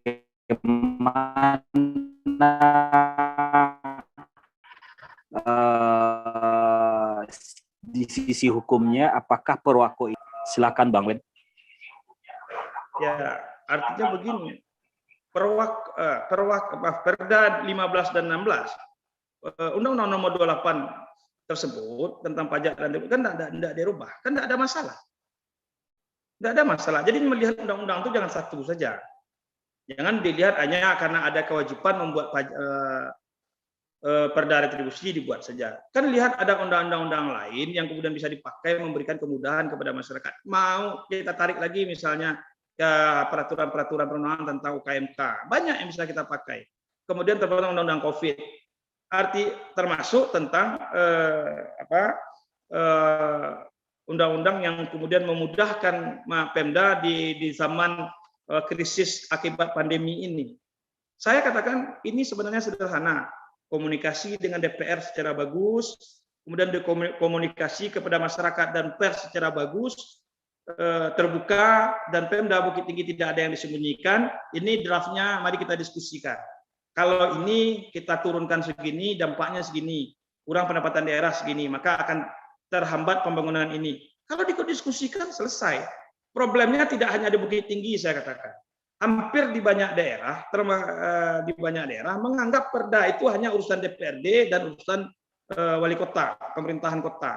Ingat, dampak dari segala peraturan yang dikeluarkan di sebuah daerah, baik kota maupun kabupaten, dampaknya itu tidak hanya kepada DPRD dan pemerintah daerah, tetapi juga kepada masyarakat yang terdampak dengan perda itu. Nah, kalau kita dilihat misalnya partisipasi publik yang harus dipenuhi dalam pembentukan peraturan perundang, apakah publik diajak ketika itu dirumuskan? Walaupun misalnya kewenangan Perwako itu mutlak kewenangan wali kota, misalnya kepala daerah. Tetapi ingat, Undang-Undang Administrasi Pemerintahan mengunci perlunya partisipasi daerah, partisipasi masyarakat. Di pembentukan peraturan perundang-undangan pasal Undang-Undang 19 yang baru 11/12/2000 pasal Undang-Undang 11/2012 tentang pembentukan peraturan dan perundang-undangan yang dirubah dengan undang-undang pada tahun 2019 lalu, maka kemudian bisa saja partisipasi publik. Sekarang untuk apa tertutup? Sementara kita kan sudah ada undang-undang keterbukaan informasi. Buka saja. Selama tidak ada udang di balik bakwan, buka saja. Selesai. Ini kan kota-kota kita miliki wali kotanya wali kota kita. Kalau salah juga salahnya wali kita bersama karena tidak mengingatkan. Kalau benar ya wali kota kita juga bersama. Tetapi kalau Pemkonya dan wali kota dan kepala wakil wali kotanya menutup diri, ya maka kemudian sah saja publik bertanya, ini ada apa, ini ada apa, ini ada apa, sah-sah saja publik bertanya. Udah sampaikan saja apa. Draftnya sampai mana? Kalau pemahaman hukum saya sebagai orang hukum, draft berarti sudah selesai draft Perwakonya. Maka sudah ada kajian akademiknya atau naskah akademik. Udah lempar ke publik, berikan masukan. Udah selesai. Mungkin itu Bang Pai. Baik, terima kasih atas pemaparannya terkait Perwako 41 Bang Wen. Kita ke Bang Ibnu Aziz dulu sebelum ada sesi diskusi. Kita masuk pada sesi diskusi. terkait dari statement Bang Wendra tadi, ini bagaimana? Apakah tersebut kepada DPRD? Silakan Bang Ibnu. Ya, baik, terima kasih. Bung Pai, sebelum Pak Ibnul Aziz, jangan salah, Perwako itu mutlak kewenangan kepala daerah. Tapi dampaknya saya katakan tadi, dampaknya. Ya, Perwako itu mutlak 100% kewenangan kepala daerah. Terima kasih. Oke, baik. Bang Wen, ini selaku tim koalisi Bukit Tinggi Hebat. Silakan Bang Ibnu. Ya, baik, terima kasih. Dan terima kasih juga khususnya kepada Dr. Wendra Rinaldi. Sepakat dengan apa yang beliau sampaikan. Dan setuju sangat dengan apa yang beliau sampaikan tadi. Maka ya sederhananya, semua butuh percepatan. Dan semua butuh kejelasan. Itu barangkali. Tentu kita tidak ingin menutup bahwa ada kekurangan barangkali terhadap apa yang kemarin-kemarin dijanjikan. Maka kekurangan ini mesti diganti dengan lahirnya regulasi yang baru. Apakah Perwako yang baru untuk menjadi jembatan agar permasalahan yang ada tidak tambah meruncing. Itu barangkali Pak Fadli. Baik, terima kasih atas tanggapannya Bang Ibnu. Kita langsung saja masuk pada sesi diskusi. Yap. Mungkin ada ini kesempatan yang baik ini, mungkin saya bikin tambahkan sedikit. Karena tadi Pak Wendra menyampaikan juga ada kesannya itu ini Perwako ini sebenarnya masalah sederhana, simple menurut dia kan gitu ya.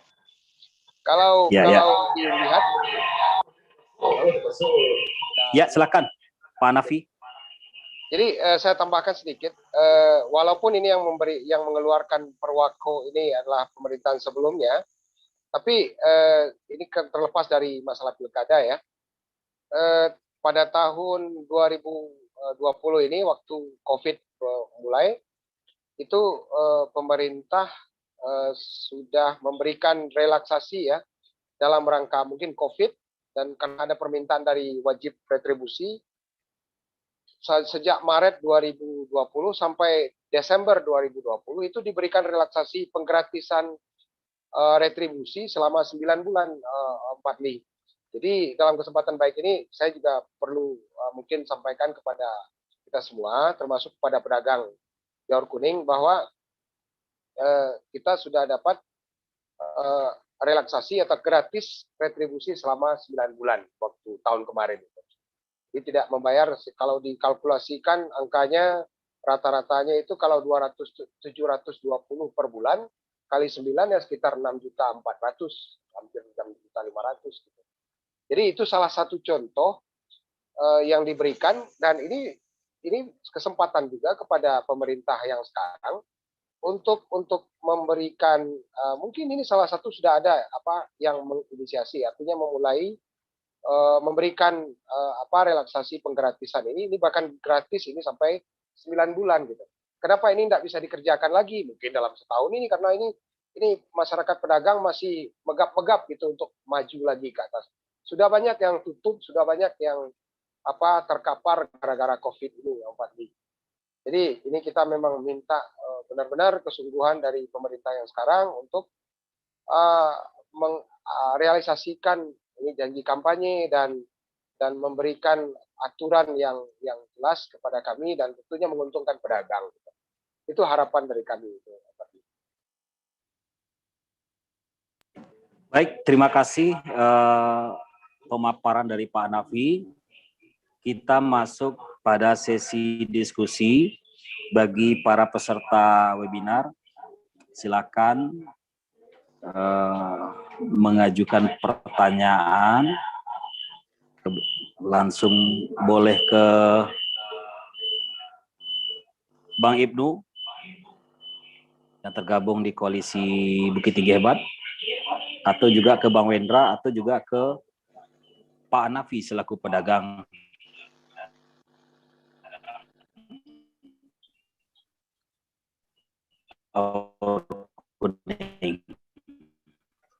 Silakan untuk sesi diskusi.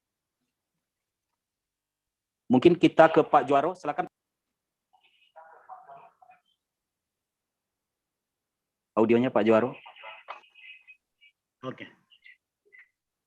Terima kasih Pak Fadli. Assalamualaikum warahmatullahi wabarakatuh. Salam hormat saya tumpangkan ke pembicara terdahulu. Kita dengar Bang Ibnu Aziz tadi bilang bahwa Perda mendelegasikan untuk merubah itu kepada Perwako. Bang Hendra bilang bahwa Perwako itu murni kewenangan kepala daerah. Nah, di luar semua urusan hukum itu, mungkin ke Bang Ibnu Aziz. Jadi begini Bang, saya baca-baca beberapa berita bahwa sehari setelah dilantik kalau nggak salah bakal dicabut.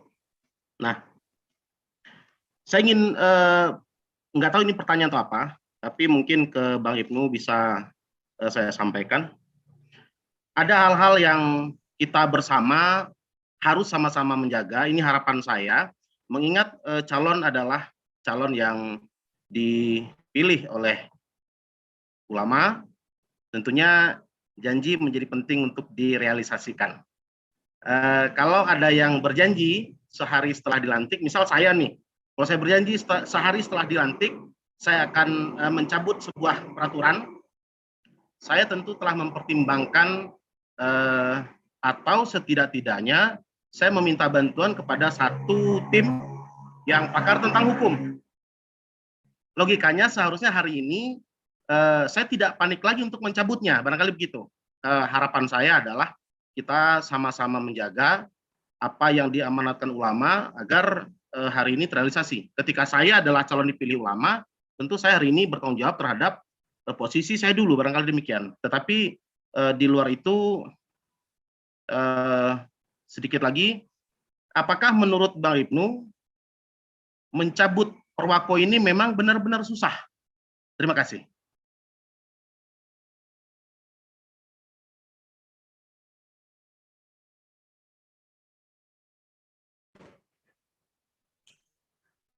Baik, Pak Juaro.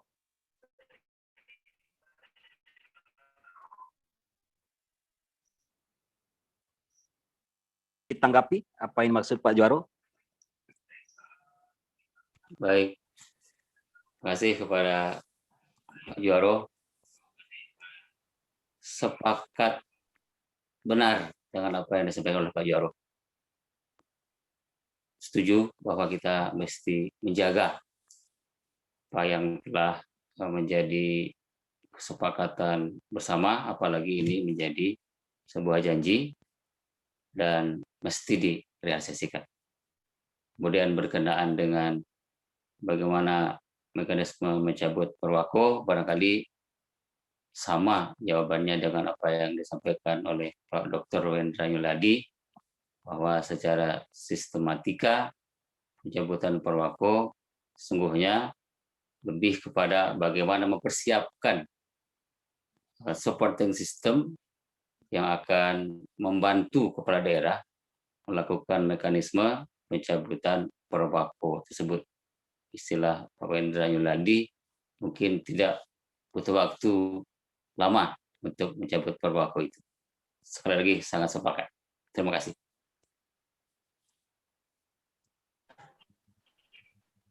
Dapai, izin Dapai. Baik, terima kasih atas tanggapan Bang Ibnu Aziz. Ya, silakan Yofadri Riki. Ya. Assalamualaikum warahmatullahi wabarakatuh. Selamat malam Waalaikumsalam. narasumber kita, Pak Bang Ibnu Aziz, Pak Dr. Wendra.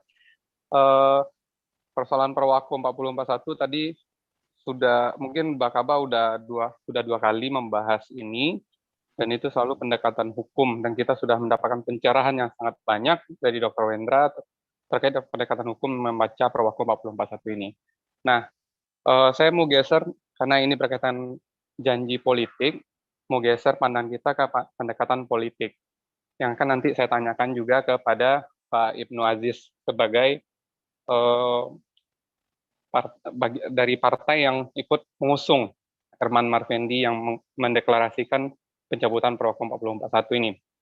Nah, ya, ada dua hipotesa dari diskusi kita malam ini penyebab kenapa Perwako ini dari wali kota barangkali susah mencabutnya. Pertama, mungkin terganjal dengan KKD, kinerja keuangan daerah, yang nanti akan dipertanyakan Dewan terkait dengan PAD, itu yang tadi disampaikan oleh Dr. Wendra.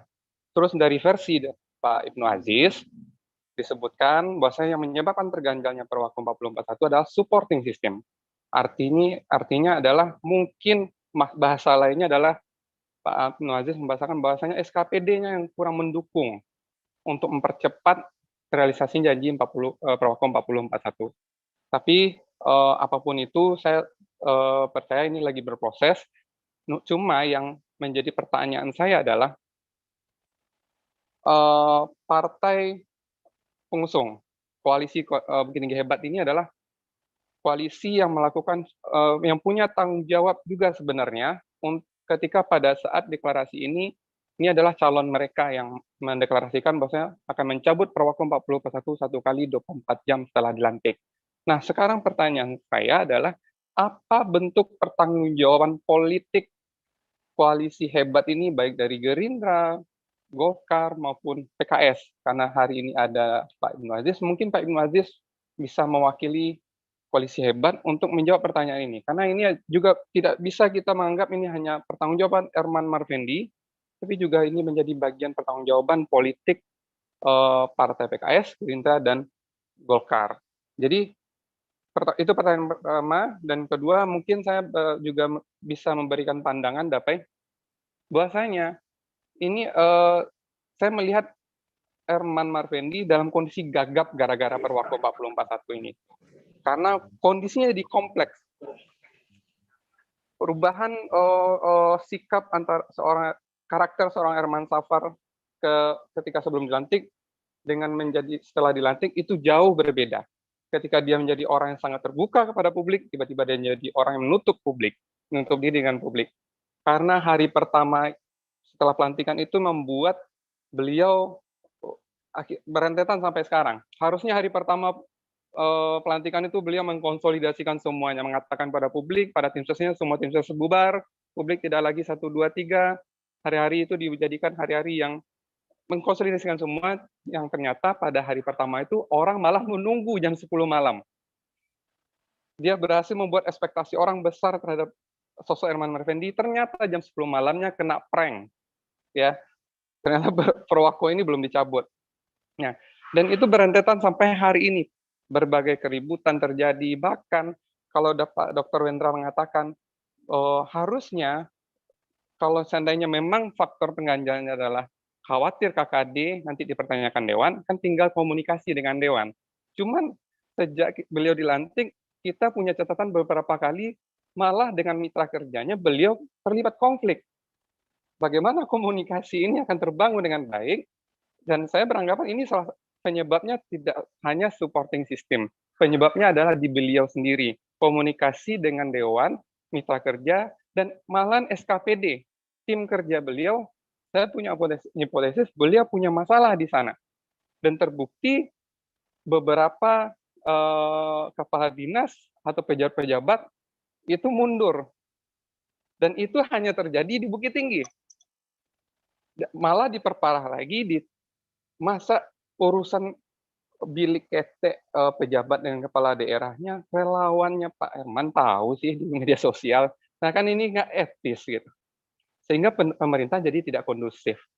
Baru satu Perwakku saja beliau belum berhasil membuktikan kinerja beliau kepada publik, apalagi pada hal-hal lain. Apalagi pada saat sekarang masyarakat kita dalam kondisi yang sangat susah akibat pandemi COVID-19, tapi kita dilibatkan pada hal-hal keributan-keributan yang tidak produktif. Pertanyaan saya tadi itu, Pak Ibnu Aziz, apa pertanggungjawaban politik dari koalisi hebat terhadap gagalnya wali kota mencabut Perwakku 4041 ini? Silakan Pak Ibnu Aziz. Baik, terima kasih atas pertanyaan Ricky. Langsung kita ke Bang Ibnu Aziz. Silakan Bang penjelasannya. Baik, terima kasih. Ini barangkali pertanyaan terberat malam hari ini yang mesti kami jawab.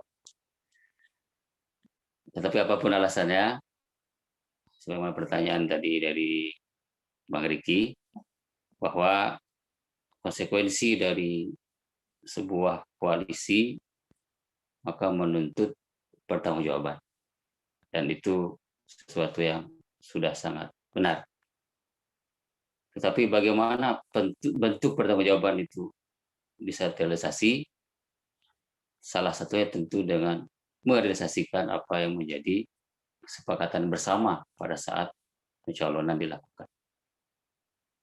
Saya secara pribadi malam hari ini, karena juga saya belum bisa mungkin mewakili secara keseluruhan koalisi, tapi yang jelas kita mesti bertanggung jawab terhadap apa yang sudah kita usung, dan bagaimana bentuk pertanggungjawabannya itu sekali lagi kami sangat yakin dan percaya bahwa pertanggungjawaban apapun, sekecil apapun, mesti segera diwujudkan.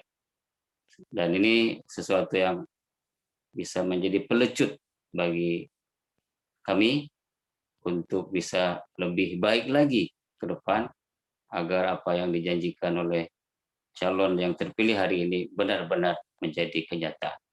Terima kasih kepada Bang Riki. Terima kasih. Terima kasih atas pemaparannya oleh Bang Indro Aziz atas pertanyaan Yovaldri Riki. Dalam sesi diskusi ini juga dihadiri oleh Bang Muhammad Hidayat selaku kader Partai Golkar yang juga ikut tergabung dalam koalisi Bukit Tinggi Hebat. Juga hadir Bang Adi Matra selaku penyusun visi misi Herman Marfendi. Mungkin ada tanggapan dari Bang Dayat sendiri. Dan juga hadir Bung Didi Cahyadi Ningrat selaku kuasa hukum dari Herman Marfendi di Bakabah Forum ini. Silakan, ada tanggapannya dalam sesi diskusi.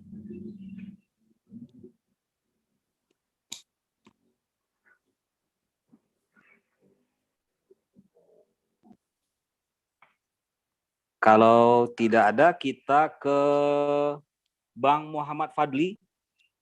Mungkin ada pertanyaan atau masukan dari sisi masalah komitmen politik kepala daerah, kemudian dalam bentuk adanya janji mencabut perwako yang belum terrealisasi sampai sekarang.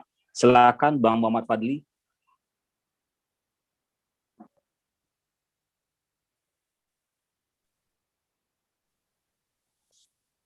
Terima kasih, Adinda Pai.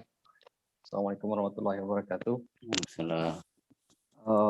Yang terhormat sekalian pemirsa atau hadirin di sesi webinar kali ini, terima kasih. Sebenarnya menarik mengikuti penjabaran dari tiga sisi tadi. Yang pertama dari warga diwakili oleh Pak Hanafi, kemudian juga dari tim pendukung atau pengusung oleh Bapak Ibnu Aziz, dan juga dari pakar hukum. Sayangnya diskusi yang hangat ini seharusnya seperti apa yang kita harapkan juga dihadiri oleh tokoh sentral di dalam perbincangan kita kali ini. Tapi ya Pak Daya, barangkali ada kesibukan yang tidak bisa dihindarkan hingganya mereka tidak bisa hadir. Sebenarnya begini, Pak, melihat perjalanan 100 hari pemerintahan Herman Safar Marfendi, saya melihat ada dua hal yang menjadi catatan penting di sini terkait bagaimana mereka memulai pemerintahan di tahap-tahap awal ini. Kalau kita berbicara tentang Perwako 4041, tadi sudah dibahas, rasanya saya sangat sependapat dengan Bang Wendra bahwasanya kalau memang ada political will, hal ini sebenarnya bisa segera diupayakan. Untuk itu sesungguhnya membutuhkan dua hal tadi yang saya maksud. Yaitu yang pertama, masalah konsolidasi. Kami melihat dari apa yang ditampilkan di media sosial, seperti Bang Pai juga menyebut, ada kesan hari ini wali kota agak tertutup.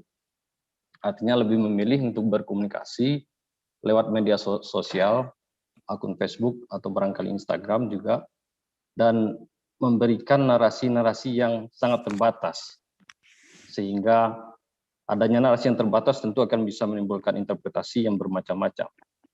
Dan kalau kita kembali ke masalah Perwako 4041, akan baik sebenarnya kalau masalah progres pencabutan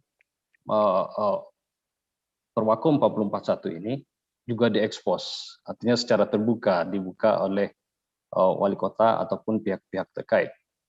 Sayangnya itu tidak dilakukan. Jadi kalau kita lihat masalah konsolidasi dengan segenap ASN terutama sebagai sesungguhnya yang menjalankan atau yang menjadi roda pemerintahan ini itu kurang terpenuhi, karena tadi saya juga mencatat adanya komentar dari Pak Ibnu Aziz bahwasanya seharusnya untuk pencabutan Perwako 4041 ini ada supporting system yang ada di dalam lingkungan Pemda. Tapi kembali sebenarnya ini jadi pertanyaan kepada wali kota, karena sepenuhnya semuanya bola ada di tangan beliau. Artinya apapun, kalau misalnya ada permasalahan sekarang supporting system yang tidak berjalan, ini adalah hal pertama yang harus diselesaikan oleh wali kota dalam bentuk konsolidasi tadi. Tapi sayangnya ini tidak terlaksana sejauh ini yang kita lihat. Dan berikutnya masalah komunikasi. Ini juga tadi sudah diterangkan sedikit. Ada kesan bahwasanya Pemko kita atau wali kota agak tertutup dengan media atau memilih untuk tidak terlalu banyak berbicara di media atau langsung kepada warga.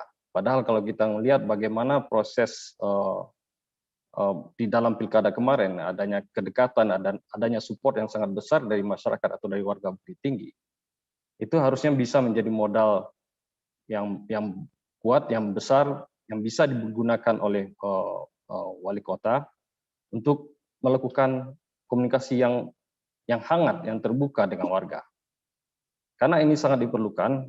Jikalau tidak adanya komunikasi yang jelas, tentunya seperti yang saya garis bawahi juga, bahwanya interpretasi yang bermacam-macam itu bisa timbul.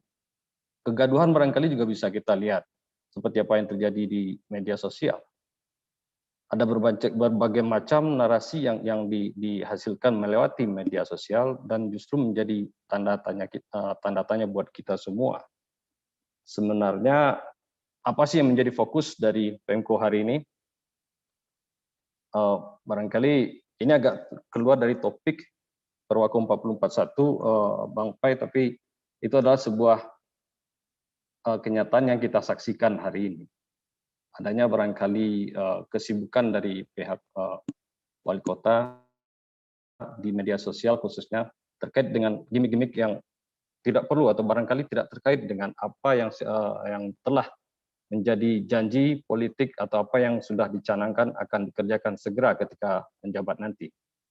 Jadi adanya ketidakfokusan dalam hal ini.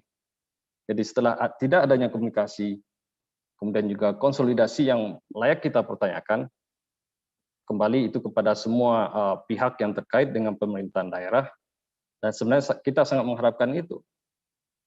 Kemudian adanya tidak fokus dari Pemko sendiri atau wali kota dalam hal ini tentang apa yang telah dijadikan misi ketika pilkada kemarin, dan sekarang apa yang dikerjakan. Seakan-akan ada adanya sebuah ketidaksinambungan begitu ya, dari ketika apa yang direncanakan sebelum pilkada dan sekarang setelah duduk menjadi agak berbeda.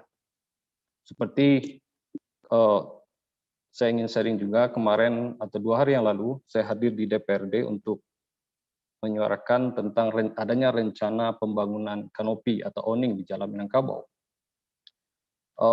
Bagi saya ini betul-betul sesuatu yang agak menjadi surprise juga gitu ya. Tiba-tiba sekarang itu ternyata memang sudah ada dalam perencanaan atau anggaran dari Dinas Pasar. Dan hal ini sebenarnya tidak pernah ada di dalam rencana ketika proses kampanye atau pilkada dahulu. Sekarang ini yang menjadi fokus dari wali kota, salah satunya gitu ya. Dan saya sebenarnya ingin bertanya-tanya, apa sih sebenarnya misi atau tujuan dari pembuatan kanopi itu sendiri? Dan kalau saya lihat itu tidak pernah dijelaskan kepada masyarakat, dan melihat dari diskusi kemarin di DPRD, sepertinya yang difokuskan adalah bagaimana terlebih dahulu proses penganggaran dan baru nanti masalah pengkajian. Dan di sini saya menilai ada juga semacam barangkali logika pemikiran dalam membuat sebuah proses atau proses pengambilan keputusan atau program-program kerja. Ada sedikit permasalahan di sana. Karena yang terbayang oleh kami, oleh saya sebagai seorang praktisi, sebenarnya kajian itu adalah sesuatu yang harus kita kerjakan dahulu, bukan? Setelah kajian selesai, barulah perencanaan bisa kita kerjakan. Dan untuk kajian rasanya tidak memerlukan penganggaran terlebih dahulu, karena ada dinas-dinas terkait yang juga sudah bekerja selama setiap hari, gitu ya. Jadi begitu, Bang Upai. Dua hal tadi, komunikasi, konsolidasi, dan juga barangkali ya fokus dari pemerintah kota atau diwakili oleh wali kota dalam hal ini, memang kita inginkan ada semacam gebrakan atau perubahan yang nyata, sehingganya gaduh atau interpretasi yang bermacam-macam di tengah masyarakat itu bisa dihindari. Mungkin begitu, Bang Upai. Baik, terima kasih Bang Muhammad Fadli. Kita langsung ke sisi diskusi pedagang pasar atas, ada Dayung Happy. Silakan Dayung Happy menyampaikan pertanyaan atau masukan untuk DPRD atau pihak yang terkait yang hadir di Bakabak Forum ini. Silakan, waktu dan kesempatan. Silakan, Dayung Happy. Assalamualaikum warahmatullahi wabarakatuh.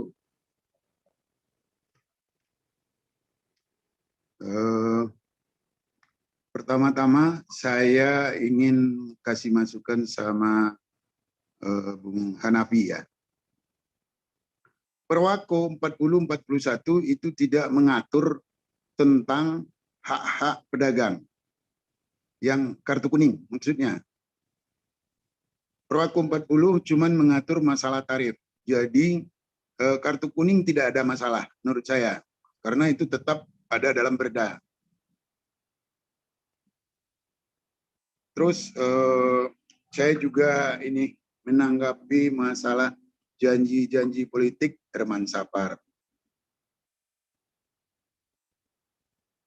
Janji politik Herman Sapar tentang Perwako 4041 dan yang lainnya, mungkin saya juga paling banyak mendengar dari acara.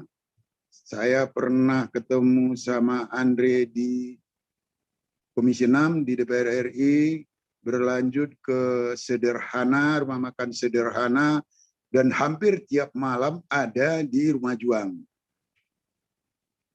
Jadi Perwako itu bukan yang ditulis memang seketika, tapi dalam pembicaraan, dalam janji yang diteriakin oleh Jurkam itu 1 kali 24 jam. Itu janji mereka dulu. Dan yang paling luar biasa, saya juga pernah dengar bahwa ini janjinya bukan dengan Herman Sapar loh, dengan Tuhan. Itu Jurkamnya yang bicara, yang diamini oleh Herman Sapar. Ini luar biasa ini. Janji sama Tuhan nih.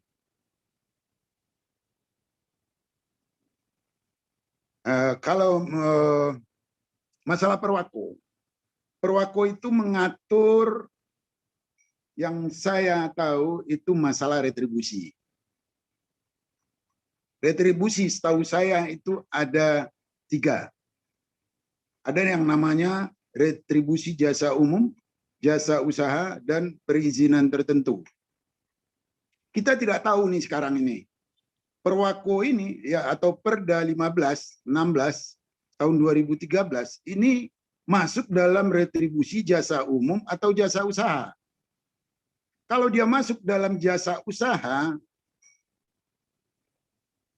saya lihat aturannya bahwa dihitung tingkat pelayanan itu dibebankan kepada masyarakat dalam bentuk retribusi, tidak boleh ngambil untung. Jadi menurut saya 10.000 saja di Aur Kuning itu diambil, retribusinya udah terlalu mahal. Karena saya lihat di daerah lain, di Padang, di Sijunjung yang katanya tinggi, Payakumbuh, itu tidak ada yang lebih dari 7.000 retribusinya.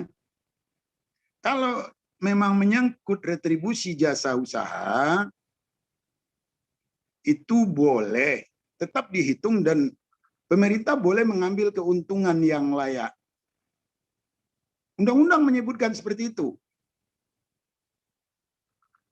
Jadi bukan tergantung dengan banyaknya jual beli orang, bukan. Ini bergantung kepada pelayanan yang diberikan oleh pemerintah ke masyarakat.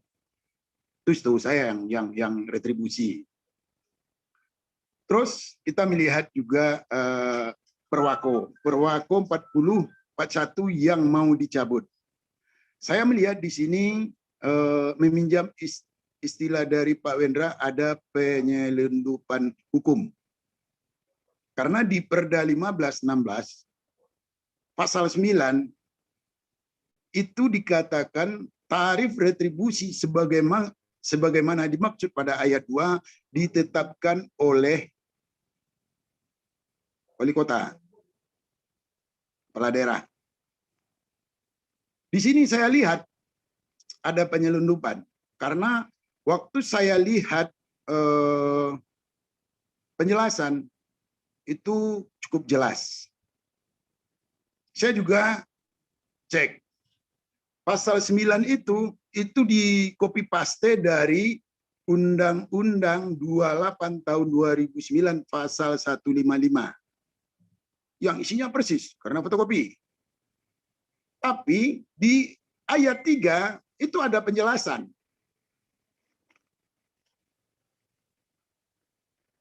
Penjelasannya begini, mungkin saya bacakan aja ya.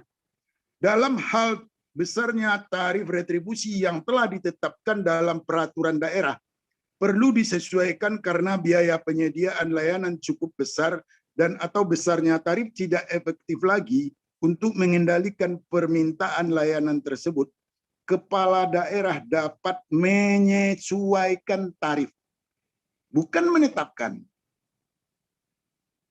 Sementara Undang-Undang 28 tahun 2009 pasal 156 retribusi ditetapkan dengan perda, bukan dengan Perwako. Di sini jelas-jelas. Jadi penjelasan ini yang tidak masuk dalam perda. Saya juga waktu membaca, saya tanya kepada Ketua Balik waktu itu yang 2013. Ini anggota DPR ini lebih hebat dari anggota DPR RI ini. Anggota DPR RI aja yang bikin undang-undang, dia ada penjelasan. Perda yang copy paste, dia cukup jelas dia bikin. Silakan cek itu. Di sini saya melihat bahwa yang diberi kewenangan oleh undang-undang kepada wali kota itu penyesuaian tarif. Dan harus penyesuaian tarif itu diantarkan ke DPRD, ditetapkan di DPRD. Karena apa? Di Undang-Undang 23 tahun 2014 pasal 26 tarif retribusi, mungkin ini saya bacakan ya. Kalau pajak daerah dan retribusi daerah ditetapkan dengan undang-undang yang pelaksanaannya di daerah diatur lebih lanjut dengan perda. Jadi berapapun tarifnya, bagaimanapun tarifnya harus ditetapkan dengan perda. Saya bingung, kenapa kok Dewan DPRD itu mengisahkan, membolehkan, nggak protes dia dengan adanya Perwako. Karena jelas-jelas dalam undang-undang dia itu yang dapat dia berikan itu penyesuaian.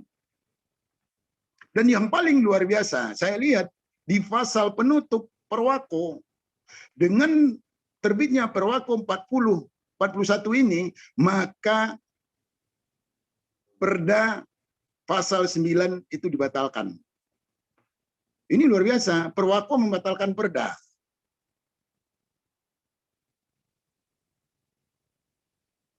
Nah, jadi saya juga mau tanya nih sama Pak Ibnu nih, yang udah 4 kali ini.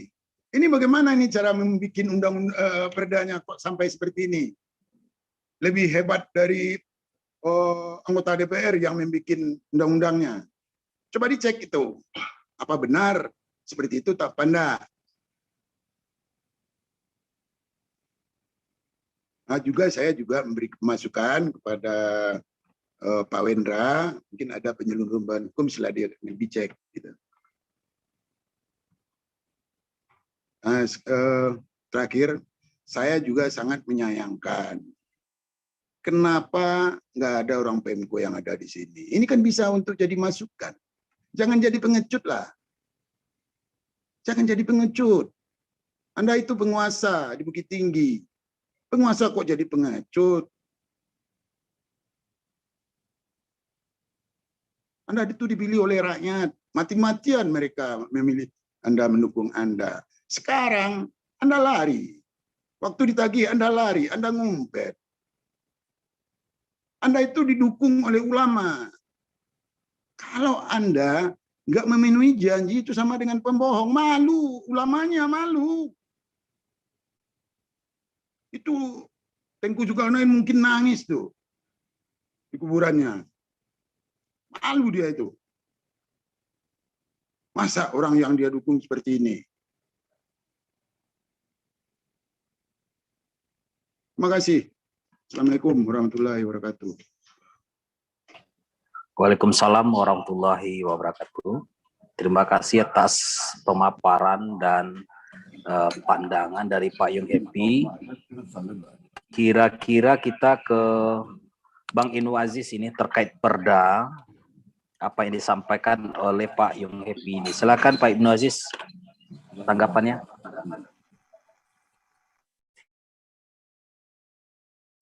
Baik, terima kasih Pak Haji.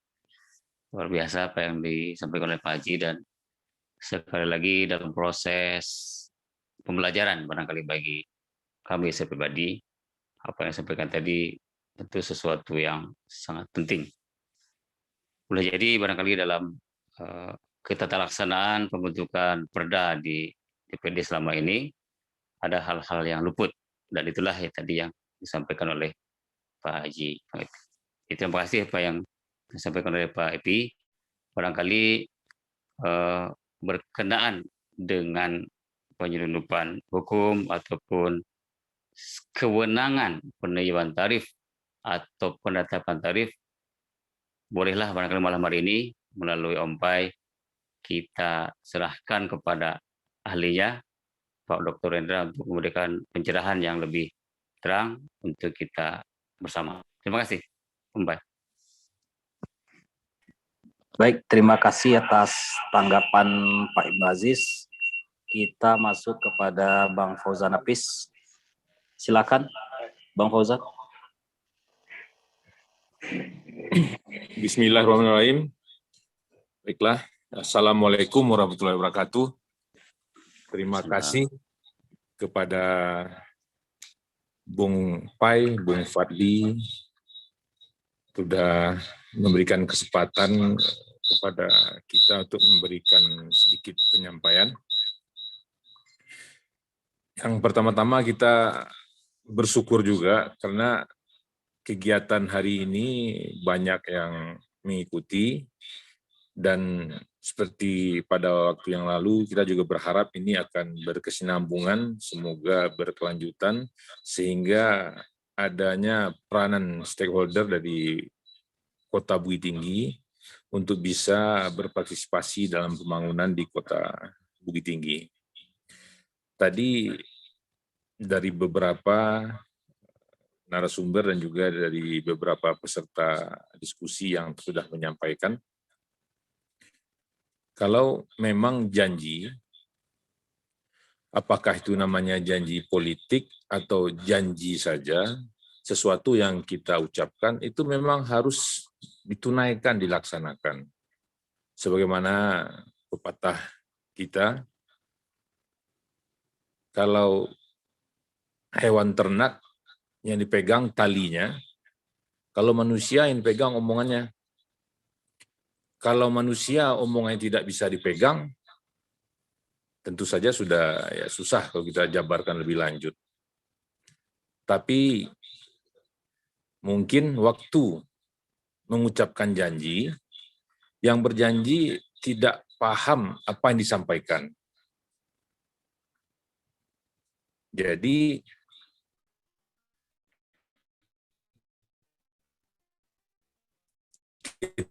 ketika berjanji tidak tahu, janjinya itu akan sangat sulit untuk ditunaikan.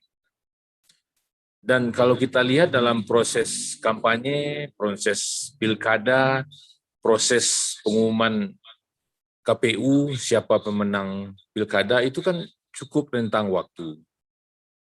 Dan kalau kita lihat, pemenang pilkada saat ini itu tidak siap seandainya mereka menang.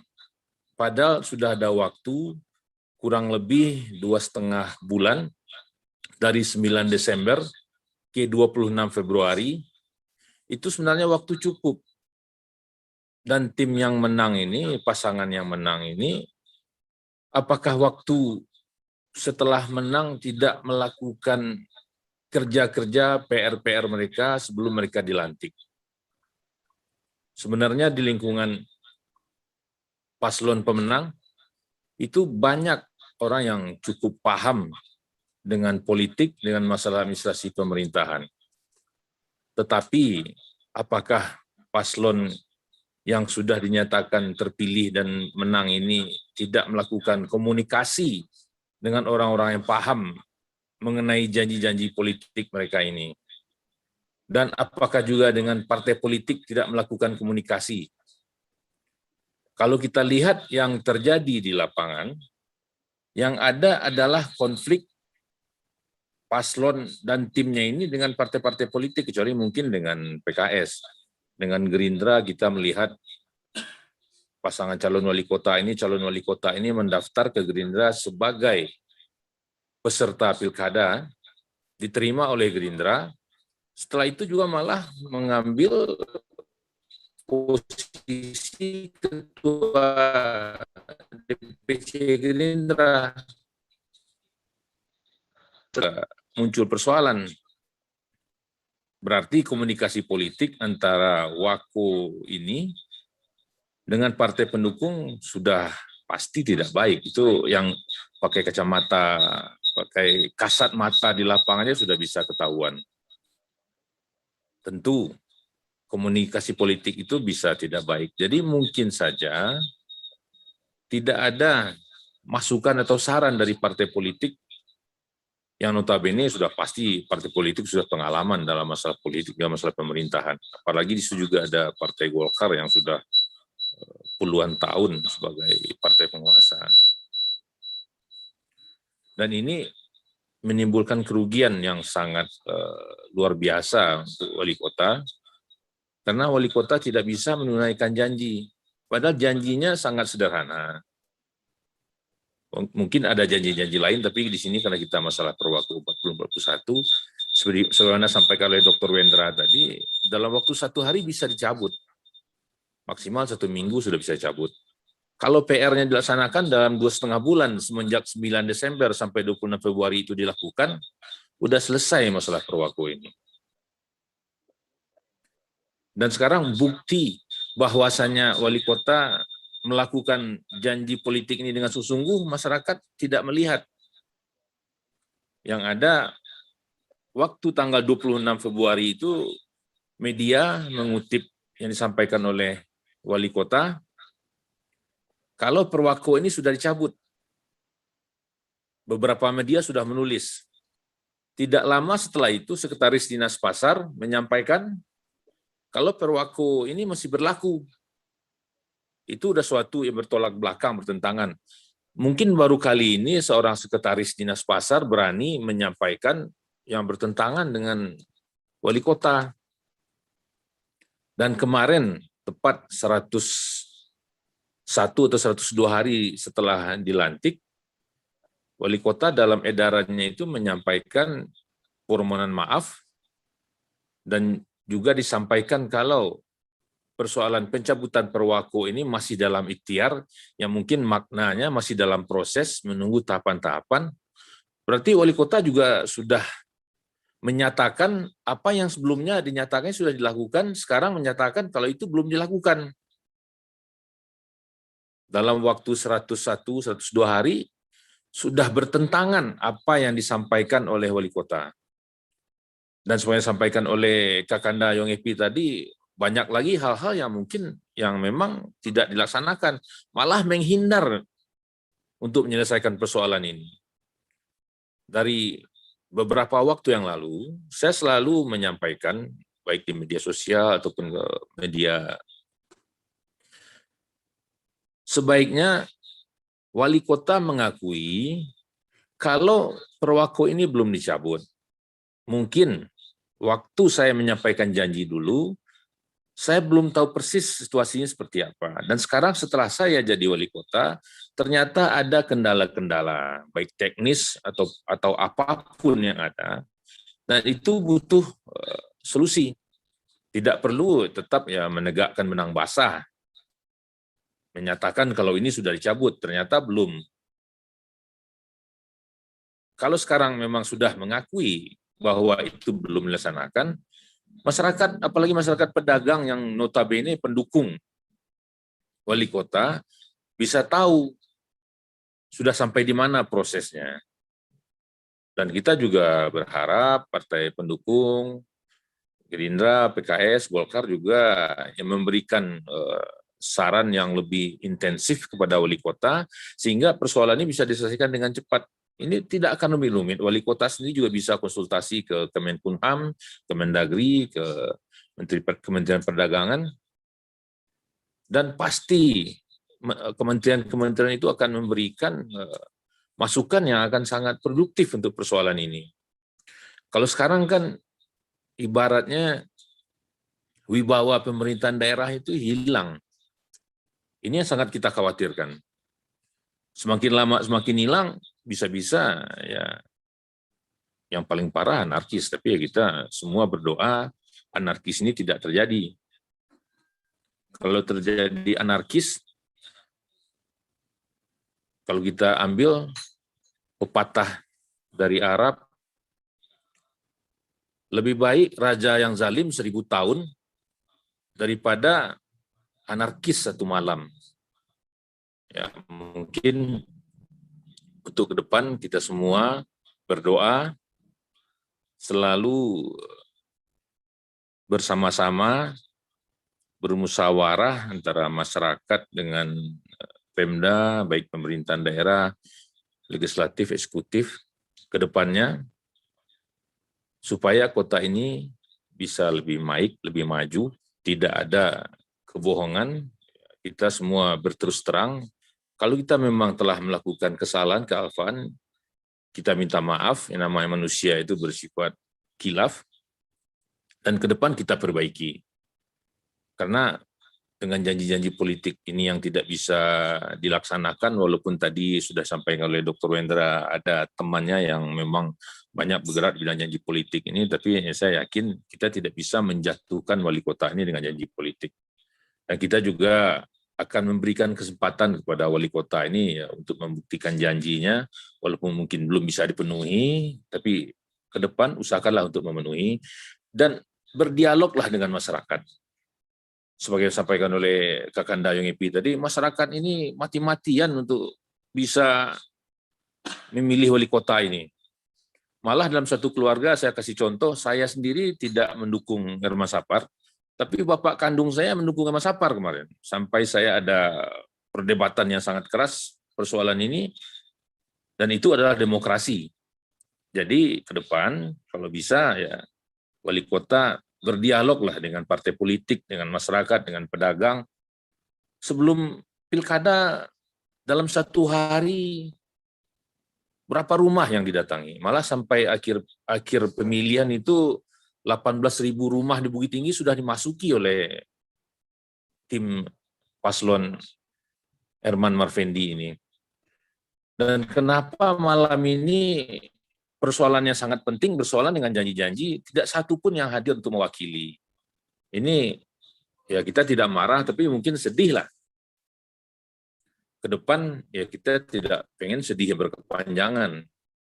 Kalau sedihnya ini berkepanjangan mungkin hilang sedih, mungkin orang tidak sedih lagi, mungkin ya bisa jadi marah, bisa kecewa, bisa frustasi, bisa patah hati.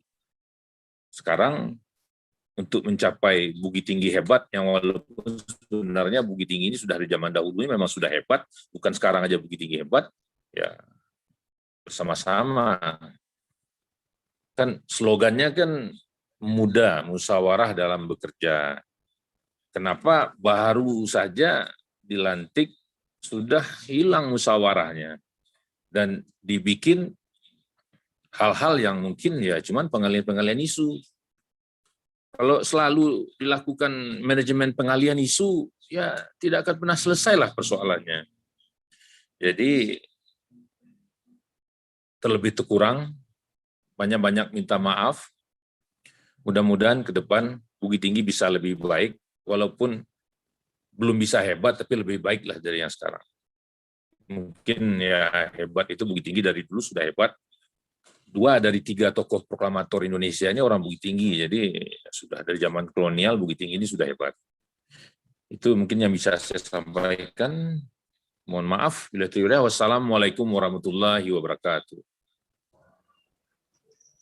Waalaikumsalam. Terima kasih atas pemaparannya Bang Fauzan. Kita ke Pak Elvi Hidayat. Tadi ada icon raise hand, mau menyampaikan masukan atau pertanyaan. Silakan Pak Elvi Hidayat.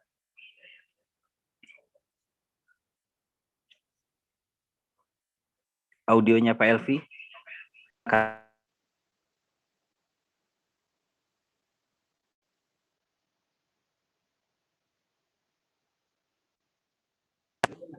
Silakan Pak Elvi.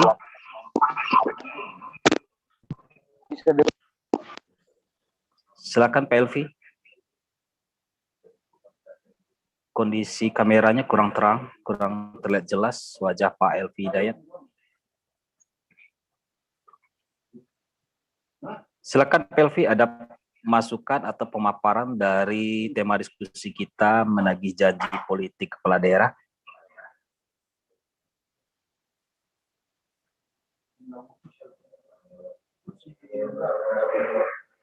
Pak Elvi, ada?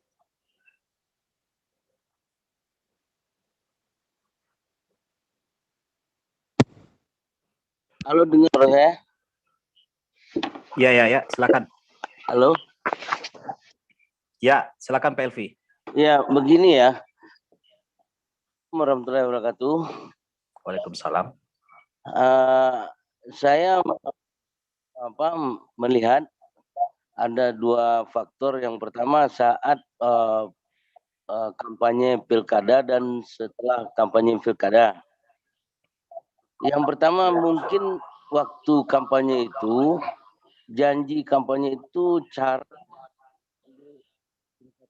atau pedagang, namun kurang dipersiapkan cara atau mekanisme dan alternatif pengganti dari pendapatan asli daerah tadi. Yang kedua, seperti kata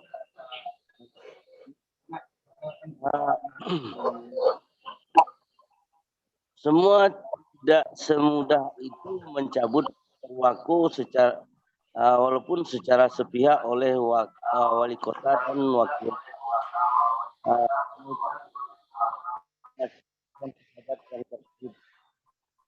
Jadi di sini sebetulnya saya yakin wali kota dan wakil wali kota serta pejabat seperti DPRD pun berupaya mewujudkannya. Tapi ini saya rasa sedang clear. Cuman mungkin ada kendala-kendala seperti pada yang berkurang. Jadi di memberikan sedikit solusi. Saya rasa dicari alternatif lain untuk menutupi kekurangan pendapatan daerah itu. Solusinya mungkin dari menaikkan pajak rokok ataupun pajak pergudangan, apapun yang mungkin bisa menjadi sumber-sumber positif untuk pengganti pendapatan daerah yang berkurang tadi. Di sini saya yakin sekali selain Pak Ibnu, Pak Wako pun Herman Sapar pasti menyimak acara ini meskipun beliau tidak hadir. Gitu. Jadi saya memberikan saran, mungkin bisa dicari alternatif lain untuk menutupi kekurangan pendapatan asli daerah tadi dari pencabutan atau pengurangan dari retribusi dari pedagang pasar.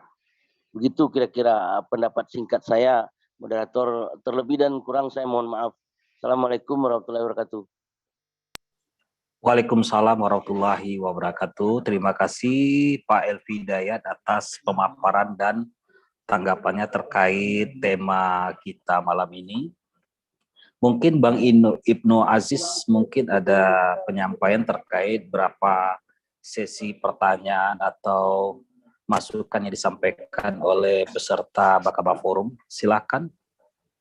Terima kasih. Terima kasih atas ya.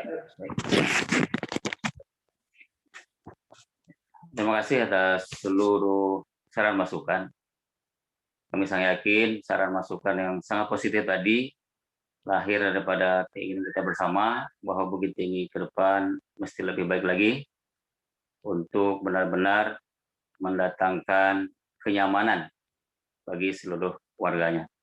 Mudah-mudahan masukan yang sangat positif ini bisa segera disampaikan kepada kepala daerah, wali kota dan wakil wali kota untuk segera juga bisa ditindaklanjuti dengan berbagai kebijakan yang pro kepada masyarakat. Terima kasih.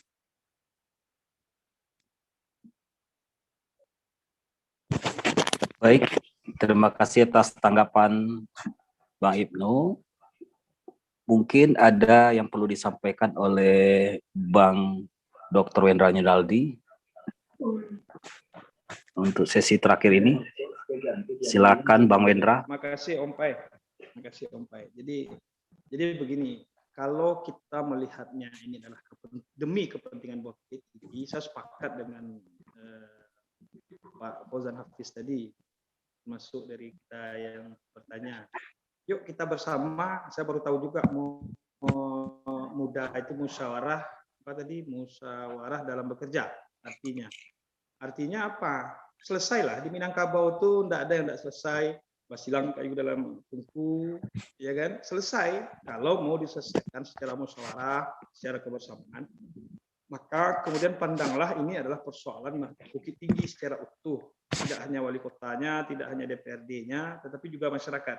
Apapun dampak dari Perwako ini mau dicabut atau tidak dicabut, tetap maka kemudian dampak terbesarnya adalah untuk kota Bukit Tinggi, baik untuk PAD-nya, peningkatan PAD-nya, atau juga untuk kesejahteraan masyarakat. Bisa saja PAD-nya berkurang, tetapi karena COVID, pedagang itu beban ekonominya berat, kemudian pendapatannya berkurang, maka kemudian bisa sah saja dalam teori negara kesejahteraan, Pemda memberikan kemudahan-kemudahan, dan itu diatur di Undang-Undang 28, 2009 tentang pajak retribusi daerah, kemudian juga di Undang-Undang COVID sendiri, di Perda juga sendiri, indeks tentang indikasi ekonomi, termasuk di pajak di Undang-Undang 28 tentang indeks harga dan tentang kondisi ekonomi. Jadi artinya sebenarnya bisa.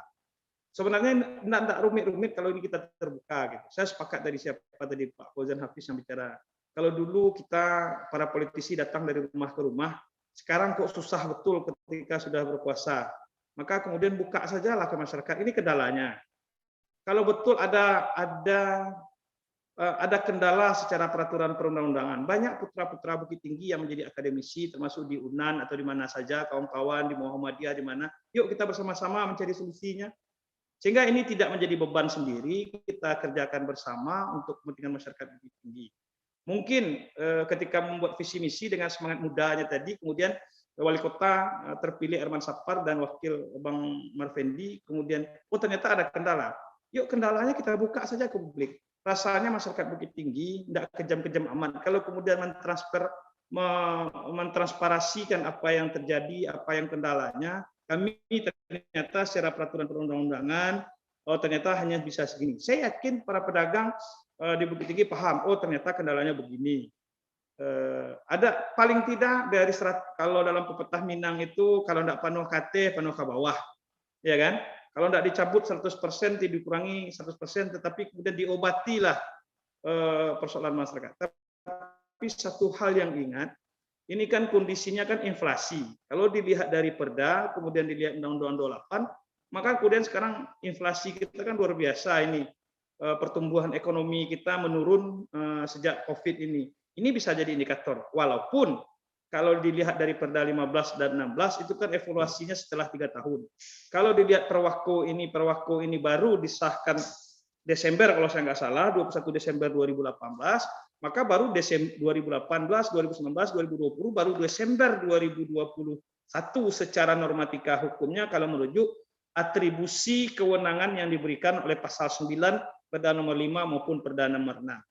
Artinya apa? Tetapi karena ada kondisi mendesak, ingat, dalam peraturan perundangan, wali kota itu selain karena perintah dari peraturan perundangan yang lebih tinggi untuk membuat perwako, ada juga berdasarkan kewenangan dan kondisi tertentu. Kondisi tertentunya mungkin karena ada janji, kemudian satu lagi adalah karena ada kondisi yang kalau dalam bahasa hukum itu force majeure, kemudian juga dalam bahasa Presiden sudah juga mengeluarkan peraturan tentang bencana alam dan COVID, maka ini bisa menjadi dasar-dasar hukum, kemudian untuk memberikan keringanan ke pedagang, karena pertumbuhan ekonomi yang melambat, malah kemudian mungkin kemarin katanya minus 1,6 sumbar gitu kan. Nah, jadi bisa saja semuanya kalau duduk bersama. Kalau duduk bersama saya yakin lapang-lapang, ya, saya yakin itu. Berikutnya adalah terkait dari yang disampaikan oleh rekan Dayang Happy tadi, betul di Undang-Undang 28 di pasal 155 itu tentang Perda pajak dan retribusi itu ditetapkan oleh Perda, betul. Kenapa kemudian saya tidak bela Perwako? Perwako 40 itu lahir karena ada atribusi. Peraturan perundang-undangan lebih tinggi menyerahkan kewenangannya kepada peraturan wali kota untuk menetapkan. Perintahnya penyesuaian, instrumennya Perwako. Diundang ini kan pembelajaran ilmu hukum ini sebenarnya. Cuma biar tidak kita berdebat di kata penyesuaian. Penyesuaian itu kewenangan yang diberikan oleh peraturan perundangan. Apa bentuk penyesuaiannya? Instrumen hukumnya lewat Perwako. Apakah itu apa? Karena diberikan kewenangan oleh Perda, maka Perwako ini sah. Nah, gitu. Perwako kenapa? Kecuali tidak diberikan kewenangan oleh Perda. Jadi kewenangan dalam teori hukum itu, terutama dalam perpajakan, tidak ada pembayaran pajak tanpa aturan hukum, aturan undang-undang. Nah, itu kalau dalam teori hukum perpajakan. Tidak boleh memungut ke masyarakat kalau tanpa undang-undang. Karena ini retribusi lewat Perda. Perda mengatribusikan, memberikan kewenangan kepada Perwako untuk mengaturnya. Nah, jadi debatable-nya itu berikut. Artinya begini, terakhir saya katakan apakah kemudian janji politik ini tidak dipenuhi, apakah janji politik ini akan dipenuhi? Sebenarnya yang diinginkan menurut saya dari tangkapan diskusi dari pedagang, dari aspirasi yang masuk dan yang bertanya, artinya ada kepastian waktu. Kalau ada janjinya sesak seketika dalam kampanye, ada yang bahasanya dalam 1x24 jam oleh, saya baru dapat informasi tadi, oleh Jurkam, tetapi sang calon ada di sana. Dalam hukum itu namanya teorinya implied consent. Implied consent itu persetujuan diam-diam. Persetujuan diam-diam. Artinya apa? Kalau tidak dibantah berarti benar, berarti setuju gitu. Dalam teori hukum itu. Artinya apa? Ada beberapa janji. Sekarang kita tidak debat itu apakah memenuhi janji atau tidak janji. Substansinya, apakah Perwako ini bisa dirubah atau tidak? Saya katakan bisa. Apakah bisa memberikan keringanan kepada pedagang? Saya katakan bisa. Apakah kemudian bisa menggratiskan ke pedagang? Saya katakan bisa. Ada instrumen-instrumen hukum yang peraturan-peraturan perundang-undangan di atasnya yang bisa memungkinkan itu. Nah, artinya hari ini yang kita lakukan adalah hilangkanlah ego semua pihak, baik Pemko, DPR, pedagang, masyarakat. Yuk kita duduk bersama.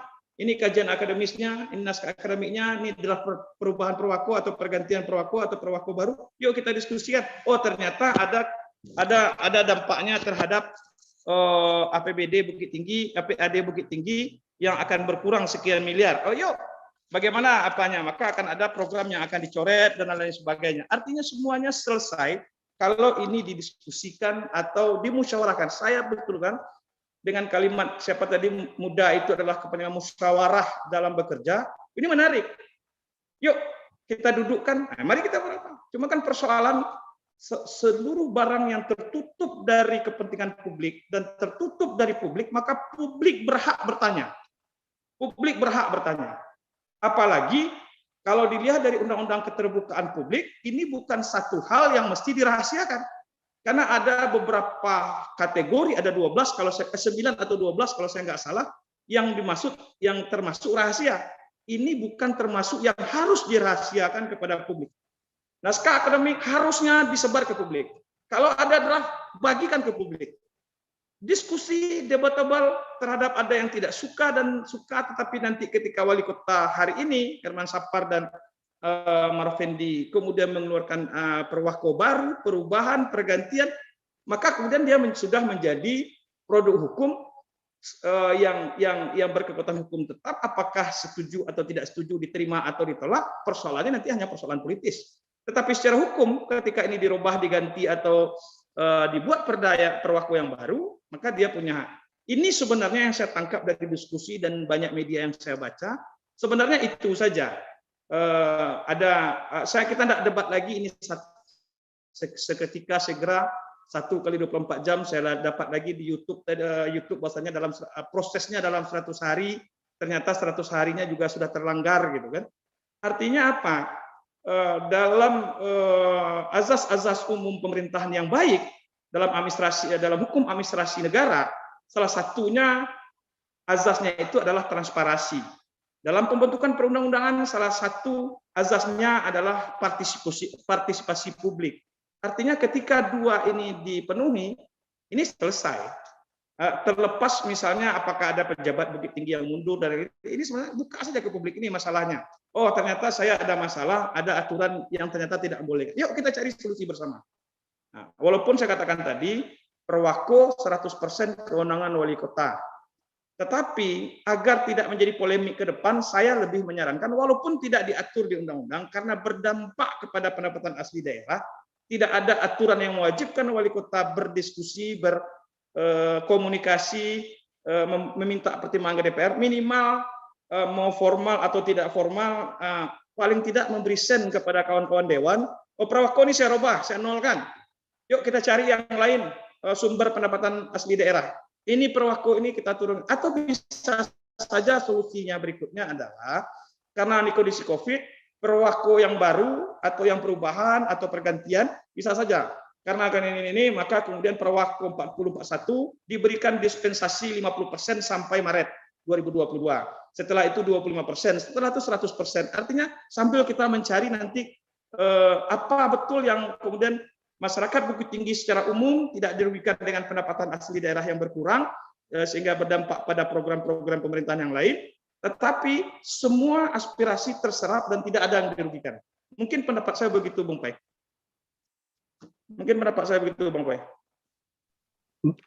Baik, terima kasih Bang Wendra Yunaldi atas pemaparan dan tanggapannya di sesi terakhir ini. Saya atas nama Bakaba Forum juga mengucapkan terima kasih kepada peserta Bakaba Forum dengan tema menagih janji politik kepala daerah. Terima kasih narasumber, ada Bang Ibnu, ada Pak Hanafi, ada Bang Wendra, Dr. Wendra Yunaldi SHMH. Sebelum saya menutup sesi ini, saya akan mengutip hadis riwayat Muslim, Rasulullah bersabda, barang siapa diberi beban oleh Allah untuk memimpin rakyatnya, lalu mati dalam keadaan menipu rakyat, niscaya Allah mengharamkan surga atasnya. Terima kasih. Wabillahi taufiq wal hidayah. Assalamualaikum warahmatullahi wabarakatuh. Waalaikumsalam. Waalaikumsalam warahmatullahi wabarakatuh. Izin ya, Ompai. Izin saudara-saudaranya. Terima kasih Bang Ibnu. Ya, terima kasih saudara-saudaranya. Terima kasih Bang Fadli. Ya. Ricky. Izin, mohon Ya, maaf. terima kasih. Ya, izin. Assalamualaikum. Ya. Izin. Waalaikumsalam. Waalaikumsalam.